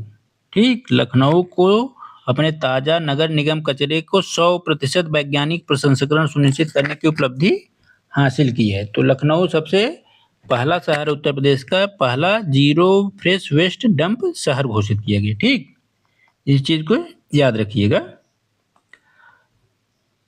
सर्कुलर इकोनॉमी छोड़िए, तो इकोनॉमिक्स में पढ़ेंगे। एक चीज और है उत्तर प्रदेश संबंधित कि उत्तर प्रदेश प्रथम राज्य स्तरीय ब्रेन पुस्तकालय की स्थापना कहाँ की थी? ये भी लखनऊ में किया गया है। कहाँ? डॉक्टर शकुंतला मिश्रा राष्ट्रीय पुनर्वास विश्वविद्यालय में।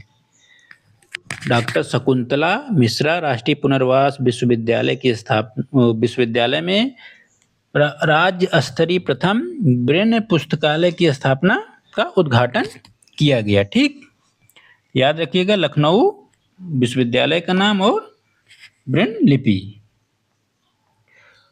गुजरात में एक बहुत महत्वपूर्ण सानंद जो है, गुजरात का क्षेत्र सानंद में भारत की पहली एकीकृत निजी उपग्रह निर्माण सुविधा पाम नारो की आधारशिला रखी गई।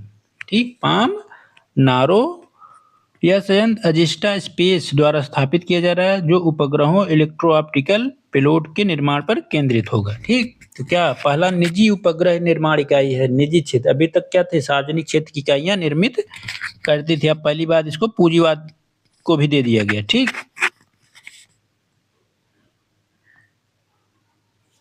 ये पूछ सकता है 2026 को संयुक्त राष्ट्र किस रूप में मनाएगा? अंतर्राष्ट्रीय महिला किसान वर्ष। अंतर्राष्ट्रीय महिला के साथ किसान, महिला कैसी हो किसान, सभी किसान नहीं आएंगे, याद रखिएगा।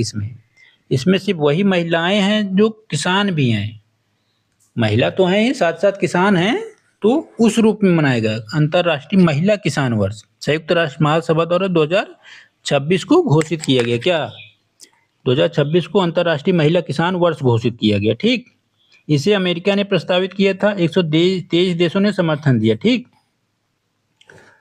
इसका उद्देश्य क्या है? भूमि अधिकारों, ऋण, कृषि प्रौद्योगिकी तक महिलाओं की पहुंच को जो बाधाएं हैं उसको दूर करना, सतत कृषि प्रणाली और ग्रामीण गरीबी उन्मूलन के साथ उनको योगदान को रेखांकित करना, कृषि में लैंगिक अंतराल को कम करना। भारतीय संदर्भ में देखें, भारत में कृषि क्षेत्र में आर्थिक रूप से सक्रिय श्रमिकों महिलाओं की हिस्सेदारी करीब 80% है। ग्रामीण क्षेत्रों में आप देखेंगे कृषि कार्यों में महिलाओं की हिस्सेदारी सबसे ज्यादा है आज भी। ठीक, वीरता पुरस्कारों में आगे पढ़ेंगे तो याद रखिएगा अशोक चक्र किसे दिया गया? शुभांशु शुक्ला को। ठीक, 2026 का अशोक चक्र किसे दिया गया? शुभांशु शुक्ला को। ठीक, महिला बाल विकास मंत्रालय द्वारा जारी जनवरी 2026 में लॉन्च किए गए पंखुड़ी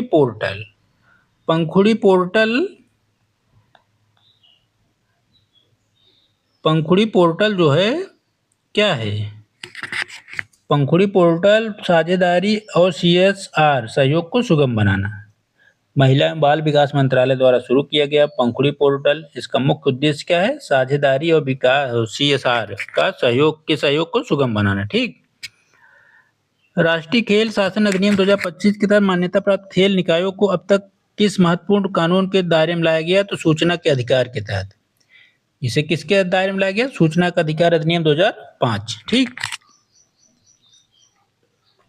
कपड़ा मंत्रालय द्वारा जारी हाल ही में शुरू की गई जिला आधारित कपड़ा परिवर्तन पहल के तहत कितने जिलों को ग्लोबल एक्सपोर्ट चैंपियन के रूप में घोषित किया? तो 100 जिलों को घोषित किया गया। ठीक, 100 जिलों को घोषित किया गया। भारतीय रेलवे ने वन नेशन वन प्रोडक्ट योजना 19 जनवरी 2026 तक देश के कितने रेलवे स्टेशनों पर अपनी पहुंच बनाकर कीर्तिमान बनाया? तो कितने स्टेशन हो गए? 2000 से अधिक। बड़ोदरा स्थित असेंबली लाइन से पहला स्वदेशी मेड इन इंडिया C295 विमान कब तक रोल आउट किया? तो किया है सितंबर 2026 से पहले करने का वो किया है। ठीक,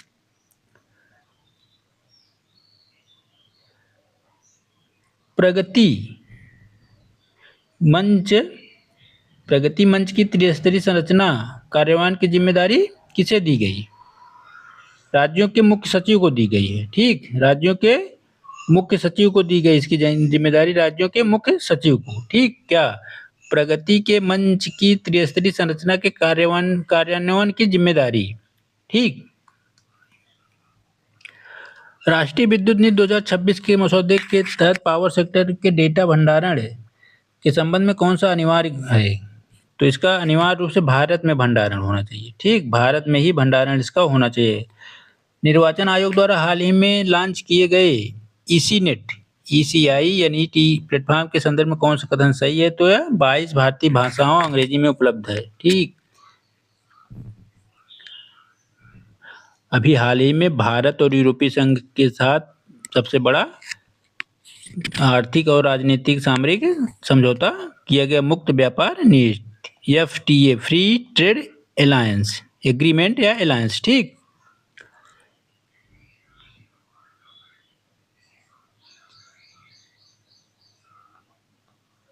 फ्री ट्रेड समझौता जो होता है एग्रीमेंट द्विपक्षीय व्यापार समझौता होता है। यह दोनों देशों सदस्य देशों की वस्तुओं सेवाओं पर टैरिफ गैर टैरिफ बाधाओं को हटाता है, व्यापार को बढ़ावा देता है, आपूर्ति श्रृंखला को एकीकृत करता है।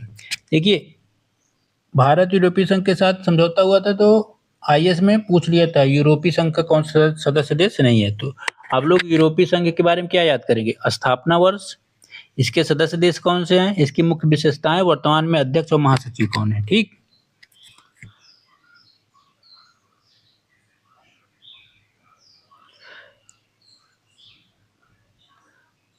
चौथी औद्योगिक क्रांति जो है, चौथी औद्योगिक क्रांति क्या 23 जनवरी 2026 को विश्व आर्थिक मंच ने दुनिया भर में 5 नए औद्योगिक क्रांति स्थल केंद्र चौथी औद्योगिक क्रांति केंद्र की घोषणा की। यह भारत के आंध्र प्रदेश में स्थापित की जाएगी। विस्तार मुंबई तेलंगाना तक होगा। ठीक, AI, robotics, internet of things, quantum computing जैसी प्रौद्योगिकियों पर केंद्रित होगा। यह भारत को वैश्विक विनिर्माण और डिजिटल गवर्नेंस के हब के रूप में विकसित करने का प्रयास है। ठीक,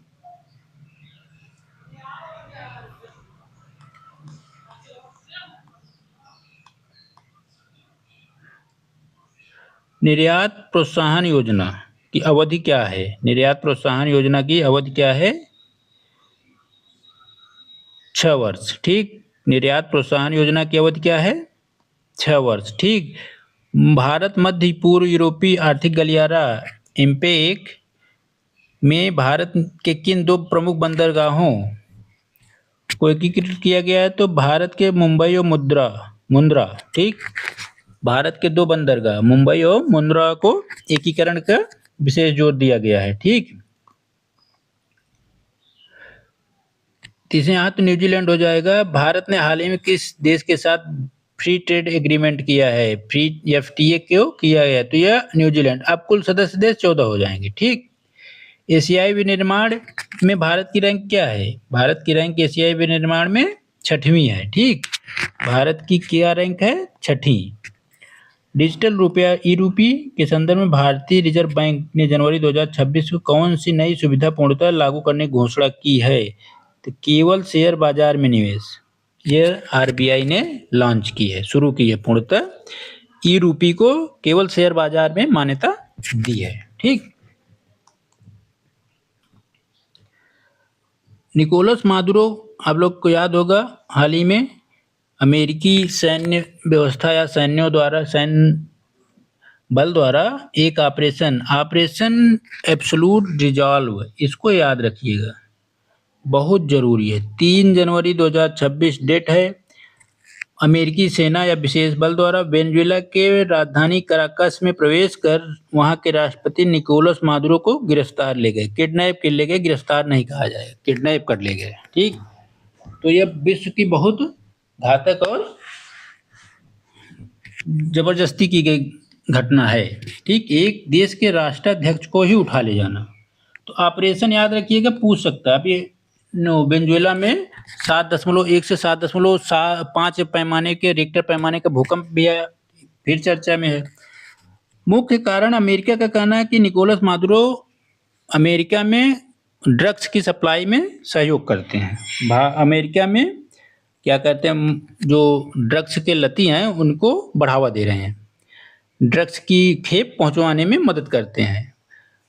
लेकिन सच्चाई है कि वेनेजुएला पेट्रोलियम का भंडार है और निकोलस मादुरो वामपंथी या समाजवादी विचारधारा के समर्थक हैं। ये रसिया के तरफ ज़्यादा आकर्षित रहते हैं या समाजवादी देशों की तरफ। और अमेरिका पूंजीवादी है। निकोलस मादुरो से अमेरिकी सरकार की बहुत अच्छी जमती नहीं है, नहीं बहुत अच्छे सामरिक और आर्थिक संबंध हैं। तो यहाँ के जो तेल खदान है उस पर अमेरिका नियंत्रण करना चाहता है और निकोलस मादुरो से कोई संधि समझौता नहीं बन पा रहा था, इसलिए इन्होंने ऑपरेशन एब्सोल्यूट रिजॉल्व के तहत इनको किडनैप कर लिया और ले जाके अमेरिका में कैद कर दिया है।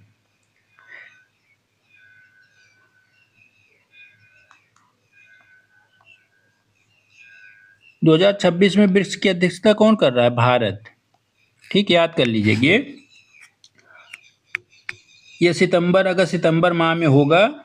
अगस्त सितंबर माह में 18वां ब्रिक्स शिखर सम्मेलन भारत में होगा। इसकी थीम लॉन्च कर दी गई है। ये थीम पूछ सकता है पहले भी, बाद में तो सम्मेलन के बाद तो पूछा ही जा सकता है, लेकिन पहले जब घोषित हो चुकी तो पूछ सकता है। इस बीच कोई भी एग्जाम हो तो मुख्य थीम क्या है? इसका मुख्य विषय लचीलापन, नवाचार, सहयोग, स्थिरता के लिए निर्माण, building of resilience, innovation, cooperation and sustainability. ठीक, इसको याद कर लीजिए कि ये बहुत जरूरी है। इसके सदस्य देश कौन कौन से हैं? मुख्यतः नए सदस्य, पुराने, पहले तो यही थे। बी से ब्राजील, आर से रूस, आई से इंडिया, सी से चाइना और एस से साउथ अफ्रीका। लेकिन अब नए सदस्य बने हैं। इसका देश सदस्य बना है मिस्र, इथोपिया, ईरान, इंडोनेशिया, सऊदी अरब और संयुक्त अरब अमीरात ब्रिक्स के नए सदस्य बने हैं। ठीक, तो इसको याद रखिएगा।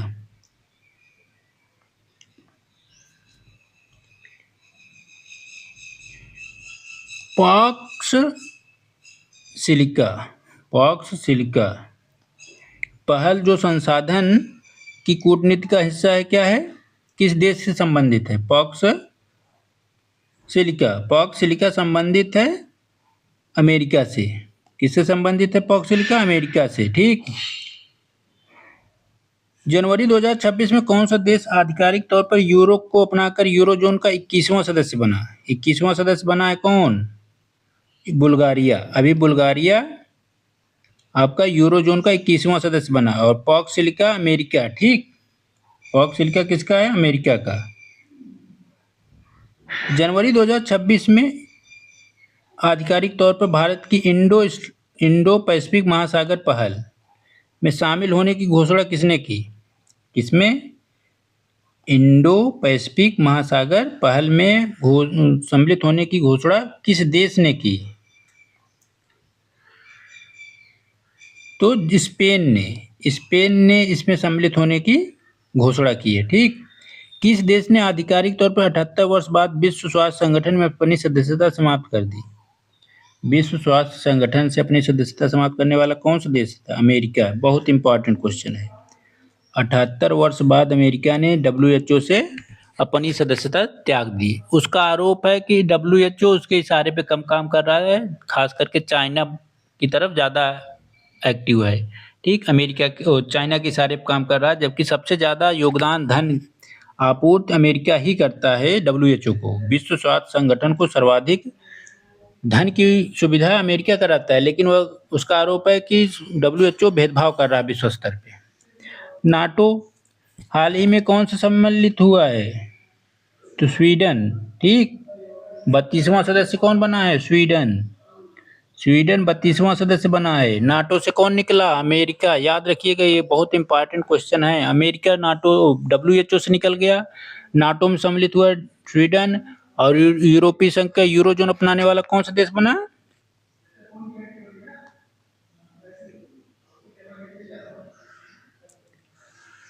बुल्गारिया। ठीक,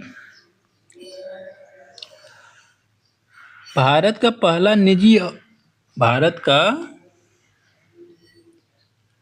पहला निजी पृथ्वी अवलोकन, निजी, याद रखिएगा, कौन सा उपग्रह समूह है?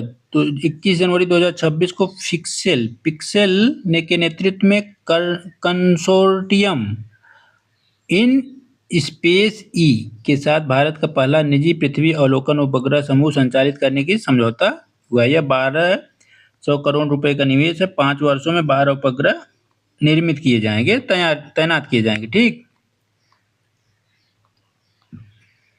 ये बहुत इंपॉर्टेंट क्वेश्चन है। ठीक, पहली हाइड्रोजन संचालित ट्रेन कहाँ ट्रायल किया गया? तो भारतीय रेलवे ने चेन्नई स्थित इंटीग्रल कोच फैक्ट्री द्वारा विकसित है यह हाइड्रोजन संचालित ट्रेन। पहली हाइड्रोजन ट्रेन का ट्रायल रन शुरू किया गया। तो बना कहाँ है? इंटीग्रल कोच फैक्ट्री चेन्नई में बनाया गया है। ट्रायल किया गया कहाँ? हरियाणा के जिंद और सोनीपत खंड में। जिंद से लेके सोनीपत के बीच 90 किलोमीटर के बीच इसका ट्रायल किया गया, ठीक, उत्तर रेलवे द्वारा। बना कहाँ है? चेन्नई के इंटीग्रल कोच फैक्ट्री में। क्या खास बात है? यह हाइड्रोजन ईंधन संचालित ट्रेन है। क्या? हाइड्रोजन ईंधन के रूप में हाइड्रोजन का उपयोग किया गया है। केवल जल वाष्प छोड़ती है, कोई कार्बन उत्सर्जन नहीं होता, अर्थात यह प्रदूषण रोधी में सहायक है। इसको हाइड्रोजन कहाँ से मिला? जिंद में स्पेन के सहयोग से 1.5 मेगावाट का हाइड्रोजन प्लांट ईंधन आपूर्ति स्थापित किया गया, तो वहां से हाइड्रोजन ईंधन इसको उपलब्ध कराया गया, ठीक। हाइड्रोजन ईंधन एक ऐसी तकनीक है जो हाइड्रोजन ऑक्सीजन के बीच रासायनिक प्रतिक्रिया के माध्यम से बिजली पैदा करती है।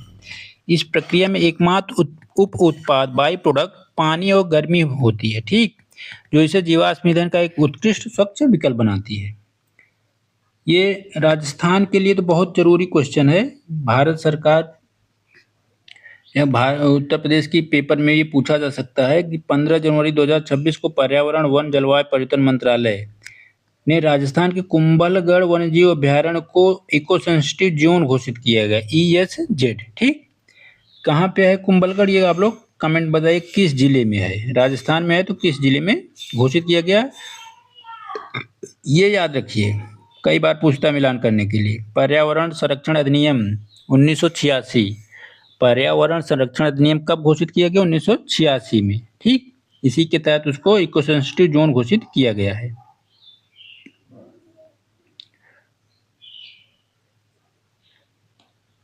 पंद्रह जनवरी 2026 को ऊर्जा मंत्री ने जानकारी दी कि भारत में बिजली उत्पादन खपत के मामले में विश्व में तीसरे स्थान का सबसे बड़ा देश हो गया है। भारत विश्व में बिजली उत्पादन और खपत में विश्व का तीसरा सबसे बड़ा देश बन चुका है, ठीक। 2014 में 249 गीगावाट थी, 2025 में 510 गीगावाट पहुंच गए, ठीक। 2025 मतलब 11 साल में लगभग 2 गुना। जिसमें एक चीज और याद रखिएगा कि गैर जीवाश्म अक्षय ऊर्जा की क्षमता 2014 में 32% बढ़ के 52%, अर्थात आज के समय में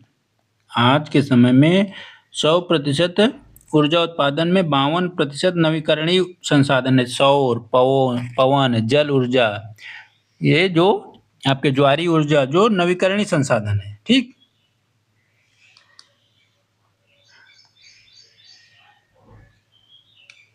इसमें देखिए गैर जीवाश्म ईंधन अगर आपसे पूछ ले तो याद रखिएगा, जीवाश्म ईंधन अगर पूछे तो कोयला, तेल, पेट्रोलियम गैस या प्राकृतिक गैस, लेकिन अगर गैर जीवाश्म पूछे तो सौर, पवन, जल विद्युत, परमाणु, ये सभी आपके गैर जीवाश्म है, ठीक। अंतरराष्ट्रीय नवीकरणीय ऊर्जा एजेंसी का 16वां सत्र अबू धाबी में हुआ। कहाँ? UAE के अबू धाबी में, ठीक।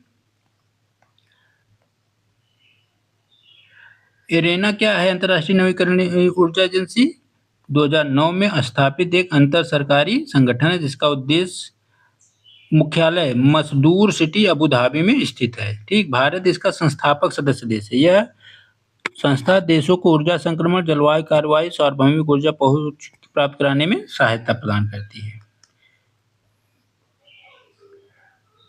ये बहुत इंपॉर्टेंट है, पूछा भी जा चुका है किसी एग्जाम में। अभी जो तमाम एग्जाम लोक सेवा आयोग द्वारा कराया गया उसमें ये पूछा गया था, फिर भी पूछ सकता है, रिपीट आ सकता है। प्रदूषण नियंत्रण पोत ICGS समुद्र प्रताप को याद रखिए, यह भारत द्वारा स्वदेशी रूप से डिजाइन किया गया प्रदूषण नियंत्रण पोत है। यह समुद्री या जल क्षेत्र में जो प्रदूषण का स्तर है उसको समाप्त करने, रोकने और साफ सफाई में काम करता है, ठीक। यह गोवा में कमीशन किया गया, मतलब जलावतरण किया गया। यह समुद्र में तेल रिसाव, अन्य समुद्री प्रदूषण की घटनाओं से निपटने में सहायक है, ठीक। याद रखिएगा प्रताप क्या है? प्रदूषण रोधी। प्रताप क्या है? प्रदूषण, प्र से प्रताप, प्र से प्रदूषण, याद रखिएगा, गलत नहीं करना है इसको। एक चीज और, संयुक्त राष्ट्र संघ ने 2026 को अंतर्राष्ट्रीय महिला किसान वर्ष घोषित किया है। संयुक्त राष्ट्र ने 2026 को अंतर्राष्ट्रीय महिला किसान वर्ष घोषित किया गया। अंतर्राष्ट्रीय महिला किसान वर्ष घोषित किया है। साथ ही साथ संयुक्त राष्ट्र ने 2026 को एक चीज और घोषित किया है, अंतर्राष्ट्रीय रेजिलेंट्स और पशुपालक वर्ष। क्या किया है? अंतर्राष्ट्रीय रेंजलैंड पशुपालक वर्ष भी घोषित किया गया। ठीक, यह खाद्य और कृषि संगठन की मुख्य अंतर्राष्ट्रीय वर्ष के कार्यान्वयन की मुख्य एजेंसी है। ठीक, रेंजलैंड क्या है? ये घास, झाड़ी और विरल पेड़ों वाले विशाल परिदृश्य होते हैं। ठीक, मिशन लाइफ किसने शुरू किया है? मिशन लाइफ शुरू किया है किसने? पर्यावरण, वन और जलवायु परिवर्तन मंत्रालय ने मिशन लाइफ के तहत जनवरी 2026 में शुरू किए गए eco friendly village programme. Mission life के तहत इको फ्रेंडली, देखिए 2025 के पेपर में मिशन लाइफ से पेपर आया था। 2025 के आईएएस के पेपर में भी मिशन लाइफ से पेपर क्वेश्चन आया था। आप लोग दोनों पेपर उठा लीजिए, मिशन लाइफ के बारे में प्रश्न आया था। दोनों में कथन कारण करा के प्रश्न पूछा गया था। आप लोग को विश्वास नहीं है तो आप लोग पेपर डाउनलोड कर लीजिए नेट से। 2025 आईएएस का पेपर, 2025 पीसीएस का पेपर, और मिशन लाइफ सर्च करके देखिए, दोनों में क्वेश्चन ऑब्जेक्टिव प्री में आए हुए हैं। ठीक, तो इसको मिशन लाइफ को अच्छे से पढ़ लीजिए, खोल के कहीं से भी गूगल पे। मिशन लाइफ के तहत जनवरी 2026 में शुरू किए गए इको फ्रेंडली विलेज प्रोग्राम का नोडल मंत्रालय कौन है? मतलब संचालक मंत्रालय कौन है? इससे संबंधित मंत्रालय कौन है? कौन? पर्यावरण, वन और जलवायु परिवर्तन मंत्रालय। ठीक, जनवरी 2026 में भारत के किस राज्य ने अपने नील गाय संरक्षण के लिए देश का पहला विशेष गलियारा शुरू किया गया? नील गाय के संरक्षण के लिए किस राज्य ने गलियारा शुरू किया है? तो उत्तर प्रदेश। आपके लिए, उत्तर प्रदेश वासियों के लिए बहुत इंपॉर्टेंट क्वेश्चन है। उत्तर प्रदेश सरकार ने नीलगाय के संरक्षण के लिए गलियारा स्थित किया है। ठीक, स्टिंगलेस बीज डंक रहित मधुमक्खियों को हाल ही में किस देश में कानूनी रूप से अधिकार प्रदान किए गए? पेरू था। ठीक, पेरू में से आधिकारिक रूप से मान्यता दी गई।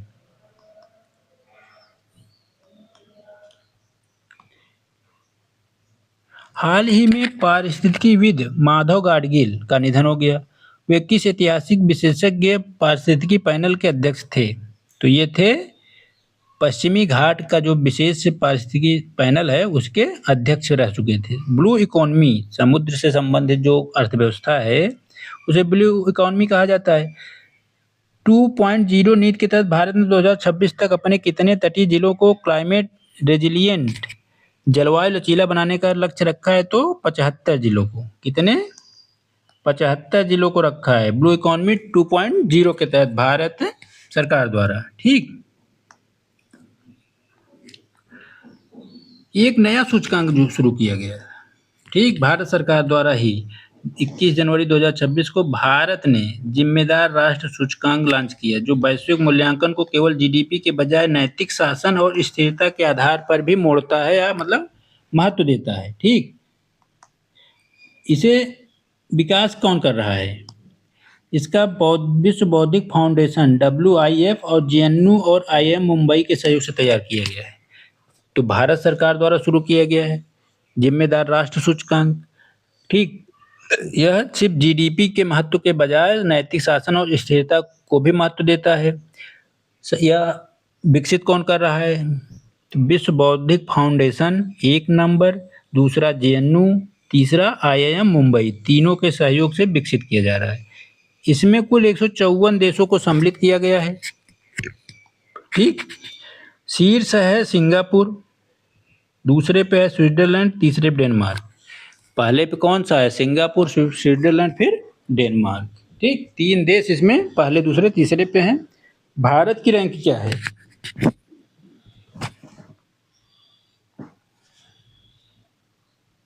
भारत की रैंक इसमें कितनी है? 16वें स्थान पे है। ठीक, भारत कितने स्थान पे है? 16। भारत कितने पे है? 16। ठीक, अमेरिका को 66वीं रैंक दी गई है और चीन को 68वीं। ठीक, यह कुल 58 संकेतकों का उपयोग करके जिम्मेदार राष्ट्र सूचकांक निर्मित करता है, जो केवल सैन्य और आर्थिक शक्ति को महत्व नहीं देता बल्कि नैतिक आचरण और वैश्विक नेतृत्व को भी मान्यता प्रदान करता है। ठीक, वैश्विक निर्यात राज्य स्तर पे देखेंगे, निर्यात तैयारी सूचकांक में महाराष्ट्र शीर्ष पे है। ठीक, निर्यात तैयारी सूचकांक में महाराष्ट्र अब भी पहले स्थान पे बना हुआ है। ठीक,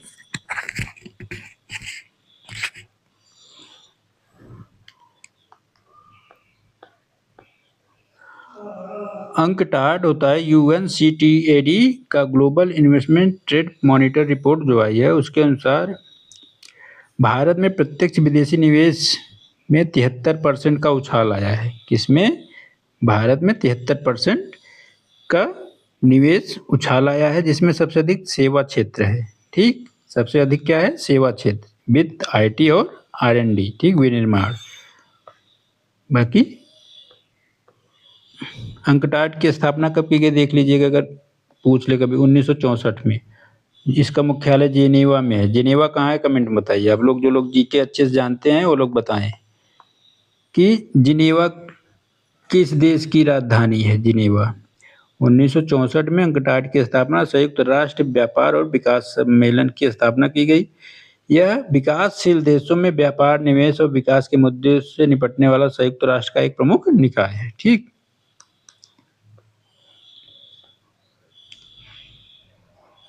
ग्लोबल फायर पावर इंडेक्स 2026 के अनुसार दुनिया की सबसे शक्तिशाली सेनाओं में भारत का स्थान कौन था? चौथे स्थान पे भारत चौथे स्थान पे। पहले तीसरे दूसरे कौन से है? तो USA, रूस और चाइना पहले, दूसरे, तीसरे पे हैं। ठीक, जनवरी 2026 में चर्चा रहे विश्व सामाजिक सुरक्षा रिपोर्ट में किस संस्था द्वारा जारी किया गया? विश्व सामाजिक सुरक्षा रिपोर्ट जारी की गई किसके द्वारा? तो अंतर्राष्ट्रीय श्रम संगठन ILO द्वारा। किसके द्वारा जारी की गई? अंतर्राष्ट्रीय श्रम संगठन ILO, इंटरनेशनल लेबर ऑर्गेनाइजेशन द्वारा। ठीक, विश्व सामाजिक सुरक्षा रिपोर्ट। विश्व आर्थिक मंच द्वारा जनवरी 2026 में जारी वैश्विक जोखिम रिपोर्ट के अनुसार अगले 2 वर्षों में दुनिया के सामने सबसे बड़ा जोखिम क्या है? अर्थात सबसे बड़ा जोखिम किसे माना जा रहा है आज के समय में?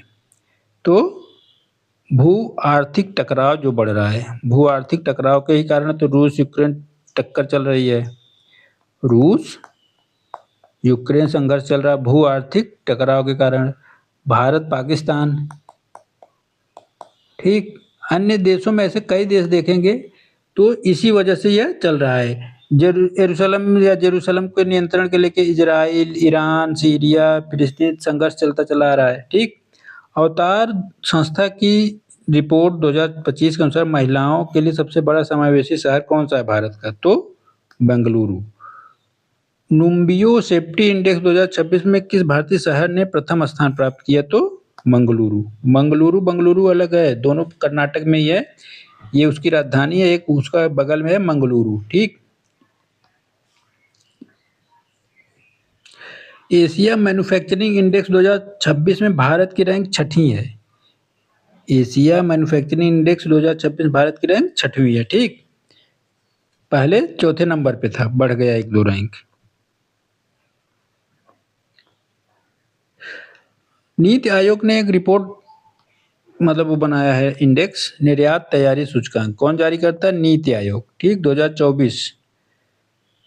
2030 तक भारत 1 ट्रिलियन के व्यापार के निर्यात के लक्ष्य, 2047 तक विकसित भारत की भविष्य योजना के अनुरूप निर्यात तैयारी सूचकांक उपराष्ट्रीय निर्यात परितंत्र की मजबूती, अनुकूलता, समावेशिता के मूल्यांकन के लिए साक्ष्य आधारित ढांचा प्रदान करता है। ठीक,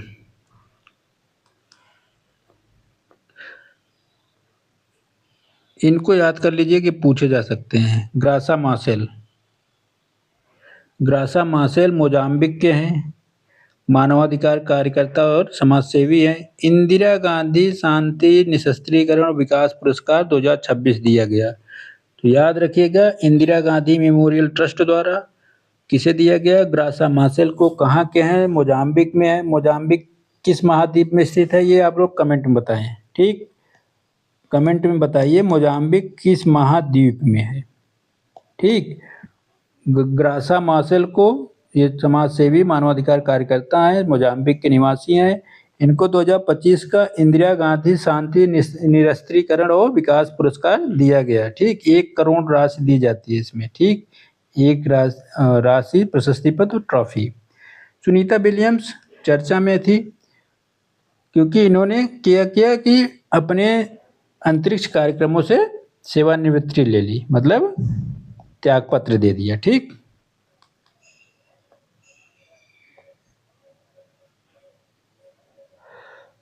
वेनेजुएला में जब अमेरिकी सेना द्वारा, यूएसए की सेना द्वारा वहाँ के राष्ट्रपति मादुरो को उठा लिया गया, तो वहाँ की जो स्वास्थ्य और सामाजिक कार्यकर्ता थी मारिया कोरिना मचाडो, इनको क्या दिया गया था, नोबेल्स का शांति पुरस्कार दिया गया था।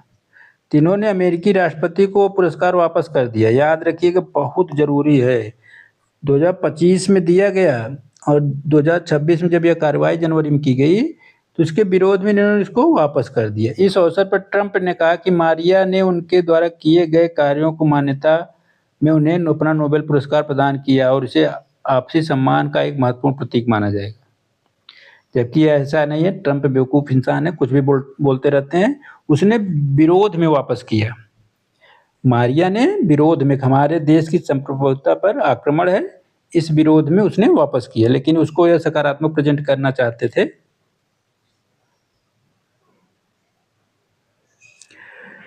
अरित्रा राय एक पर्वतारोही हैं, अर्जेंटीना के माउंट अंकाकागुआ पर सफलतापूर्वक चढ़ाई की है। ठीक, जो एशिया के बाहर सबसे ऊंची चोटी है, समुद्र तल से 6,967 मीटर की ऊंचाई पे है। ठीक,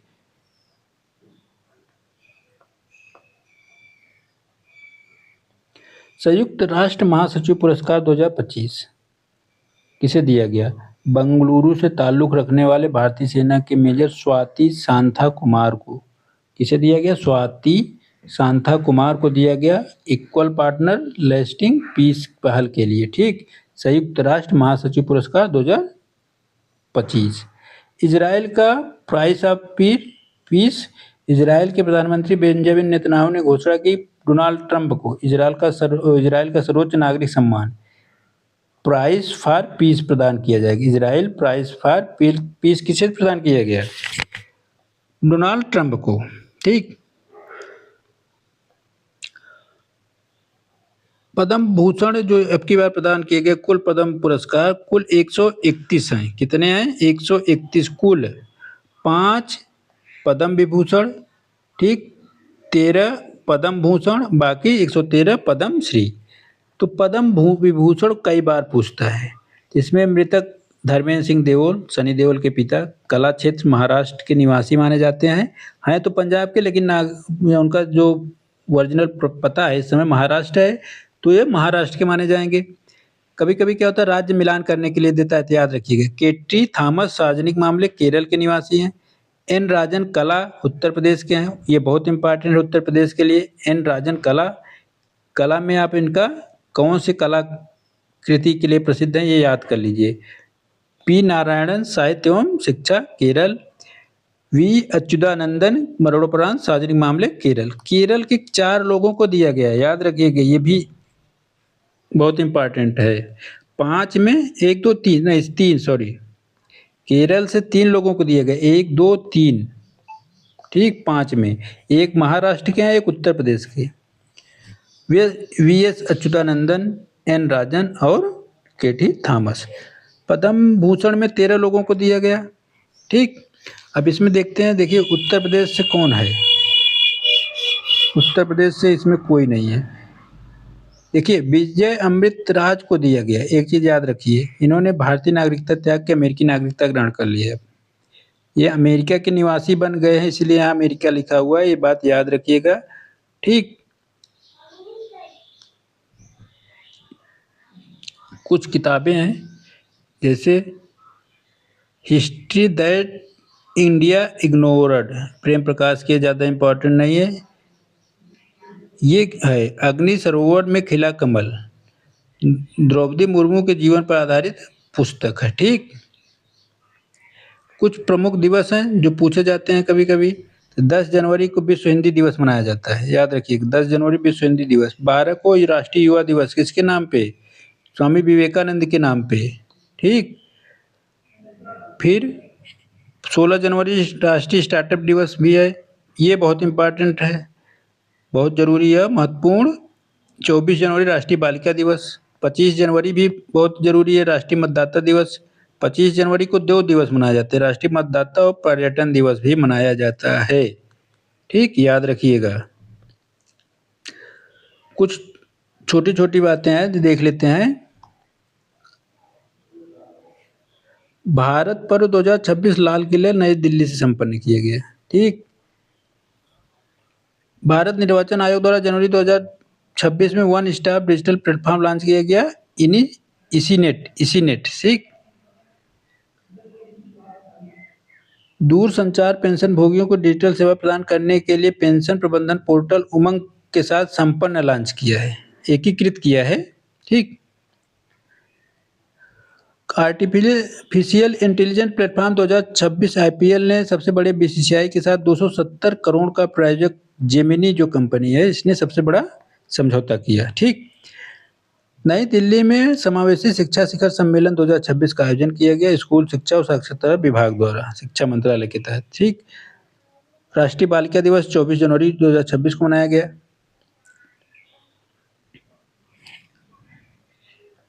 एक पुस्तक है chalice of एम्फ्रोसिया Ram Janmabhoomi challenge and response, Surendra Kumar Pachauri की, ये पूछा जा सकता है।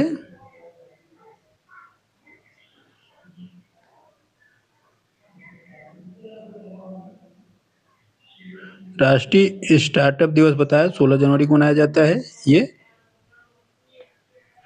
महत्वपूर्ण है। ठीक, इसको आप देख लीजिएगा, छोटे छोटे चीजें हैं, रोक के वीडियो आराम से देख सकते हैं, जो आपको लगे कि पढ़ेंगे तो लंबा समय चला जाएगा, आप लोग रोक के इसको वीडियो आराम से पढ़ सकते हैं, कोई वो नहीं है। देखिए, बिहार सरस मेला, ठीक, 12 दिसंबर 2025 से 4 जनवरी 2026 के पटना के गांधी मैदान में आयोजित किया गया। ठीक, ग्रामीण विभाग के तहत। ये बहुत इम्पोर्टेंट है बीपीएससी के लिए, बीपीएससी के लिए बहुत इम्पोर्टेंट है।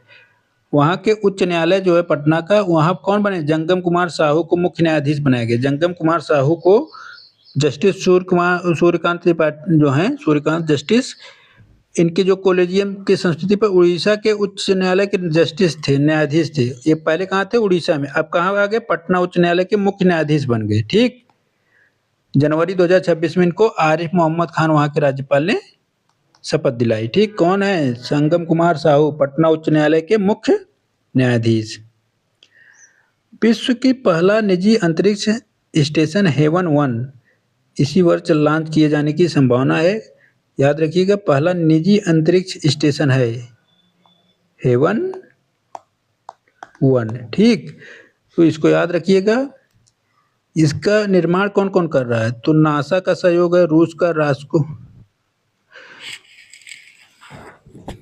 नहीं,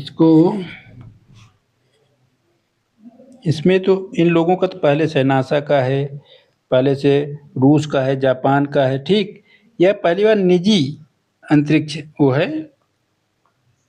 इसको स्थापित कर रही है कंपनी, निजी कंपनी वास्ट, अमेरिका की है। वास्ट कंपनी पहला निजी अंतरिक्ष स्टेशन लॉन्च करेगी इसी साल। ठीक, इफ्को साहित्य सम्मान किसे दिया गया था? मैत्रेयी पुष्पा को। याद रखिएगा, मैत्रेयी पुष्पा को इफ्को साहित्य सम्मान 2025 दिया गया था। किसको? मैत्रेयी पुष्पा को। गोल्डन ग्लोब पुरस्कार 2026 सर्वश्रेष्ठ फिल्म कौन थी? हैमनेट। और म्यूजिकल कॉमेडी फिल्म में वन बैटल आफ्टर एनदर। निर्देशक Paul Thomas Anderson, one battle after another movie के लिए। अभिनेता ड्रामा में Wagner Moura, the secret agent. और म्यूजिकल कॉमेडी में टिमोथी चालामेट को, अभिनेत्री जेसी बकली हैमनेट के लिए, ठीक। म्यूजिकल कॉमेडी में रोज बर्न, ठीक।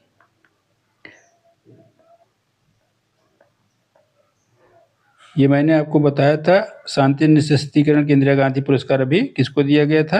अफ्रीका के ग्रासा मार्शल को, ठीक। यह महिला हैं।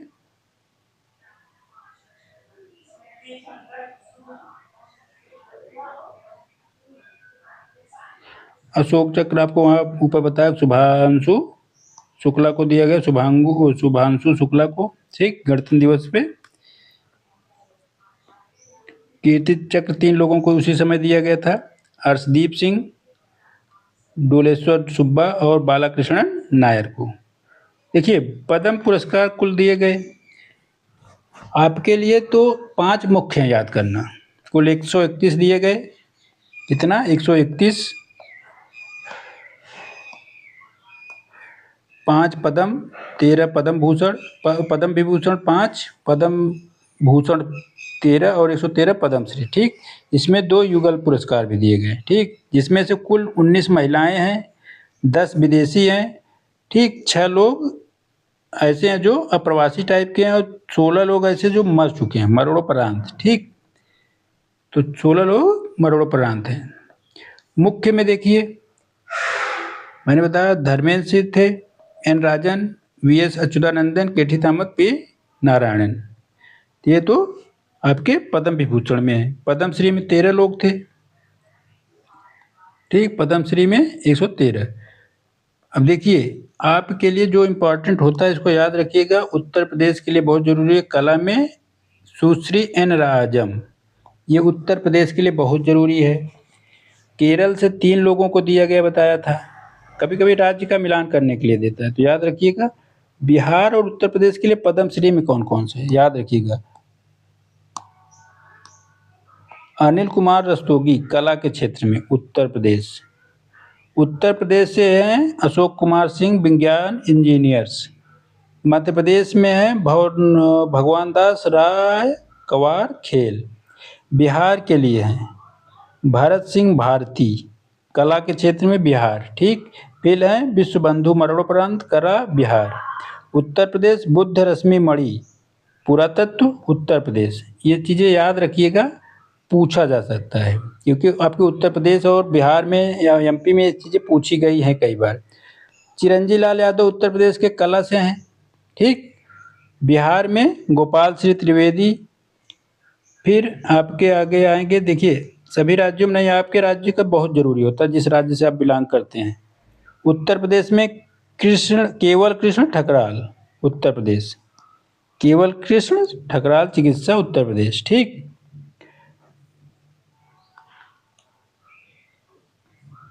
फिर हैं मंगला कपूर, सुश्री मंगला कपूर, साहित्य शिक्षा, उत्तर प्रदेश, ठीक।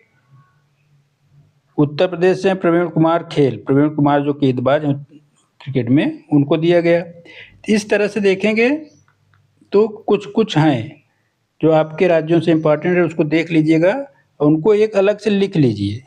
आपके लिए सबसे अच्छा होगा कि आप यूपी के परीक्षा दे रहे हैं तो यूपी के जितने पद्म विभूषण, पद्म भूषण और पद्मश्री हैं, सबका नाम, कला और क्षेत्र और जिला जरूर लिख लीजिए। ये बिहार से हैं तो बिहार के लोगों का लिख लीजिए, और एमपी से हैं तो एमपी के।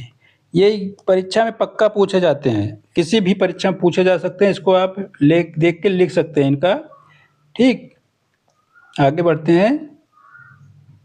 बुल्गारिया आपको बताया कि यूरोजोन का 21वां सदस्य बना है। कौन सा? बुल्गारिया यूरोजोन का 21वां सदस्य बना है। ऊपर हम लोग पढ़े हैं इसे अभी। यूरोजोन में कुछ 21 सदस्य देश हैं। देखिए कुछ ऑपरेशंस हैं, इसको याद रखिएगा। हमने ऑपरेशन इपिक फ्यूरी पढ़ा था, ऑपरेशन एक वेनेजुएला के विरुद्ध अमेरिका का ऑपरेशन पढ़ा। अब 3 ऑपरेशन और हैं, ठीक, जो आपके इम्पोर्टेंट हैं, पूछा जा सकता है। जो अभी इजराइल ईरान संघर्ष अमेरिका का चल रहा है, उसमें 3 मुख्य हैं। इजराइल ने एक ऑपरेशन चलाया था, ऑपरेशन राइजिंग लायन, ठीक। 13 जून 2025 को ईरान के परमाणु ठिकानों, मिसाइल अड्डों और सैन्य नेतृत्व वाले क्षेत्रों पर निशाना बना के क्या चलाया? इजराइल ने चलाया था, याद रखिएगा, इजराइल ने चलाया था operation rising lion. Operation rising lion Israel ने चलाया था। उसके विरोध में, प्रतिवाद में ईरान ने चलाया था ऑपरेशन ट्रू प्रॉमिस थर्ड।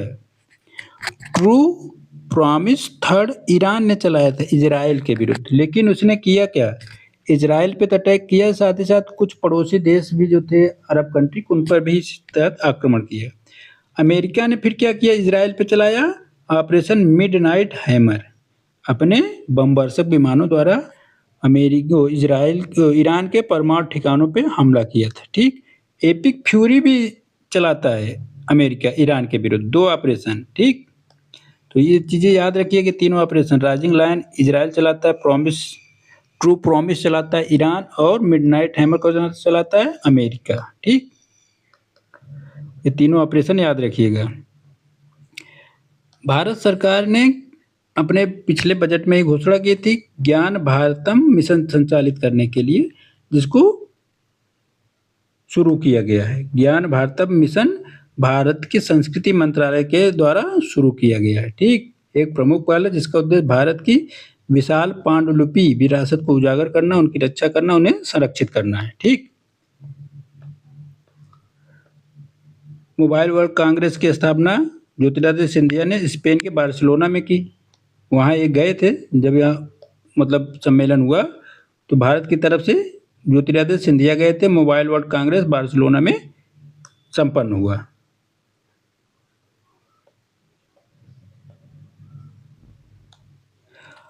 अंतर्राष्ट्रीय सम्मेलन अन्वेष 2026, अंतर्राष्ट्रीय सम्मेलन अन्वेष 2026। ठीक,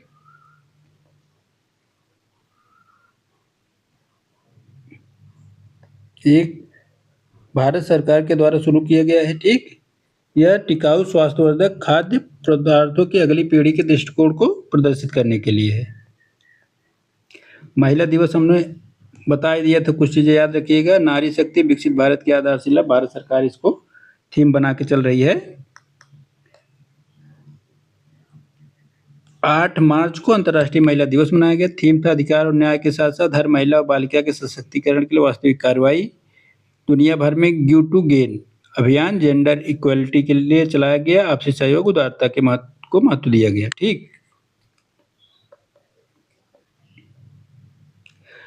भारत विश्व में क्यों मनाया जाता है अंतर्राष्ट्रीय 8 मार्च को? तो बताया गया था 77 के बाद 1917 में रूस में जो महिला आंदोलन हुआ क्रांति के समय, इन दोनों चीज़ों को जोड़ के 23 फरवरी को 8 फरवरी ग्रेगोरियन कैलेंडर और जूलियन कैलेंडर को समान बना के। ठीक, थीम क्या थी? अधिकार और न्याय के साथ साथ हर महिला और बालिका के सशक्तिकरण की वास्तविक कार्रवाई किया जाना।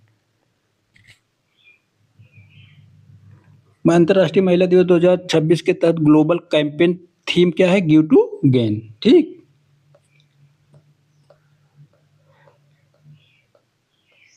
भारत में महिला आयोग की स्थापना कब की गई? तो 1992 में। राष्ट्रीय महिला आयोग की स्थापना कब की गई थी? जनवरी 1992। एक सांविधिक निकाय है, संवैधानिक नहीं, सांविधिक निकाय है ये। ठीक,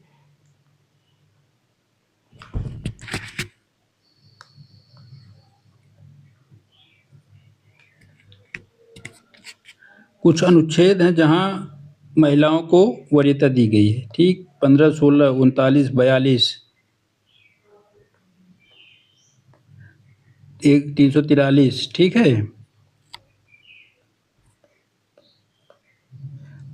73वें संविधान संशोधन द्वारा पंचायती राज में, 74 में नगर पालिका में, 106 संविधान संशोधन बहुत इंपॉर्टेंट है। लोकसभा और विधानसभाओं में भी इनको आरक्षण देने की 1/3 बात कही गई है। तीनों अनुच्छेद बहुत इंपॉर्टेंट है। ठीक है दोस्तों, तो हम लोग इसको अगले कल की क्लास में कंटिन्यू करते हैं। अभी तक हम लोगों ने जो पढ़ा करंट अफेयर की न्यूज़, इसको कल फिर अगली क्लास में कंटिन्यू करते हैं। ठीक है।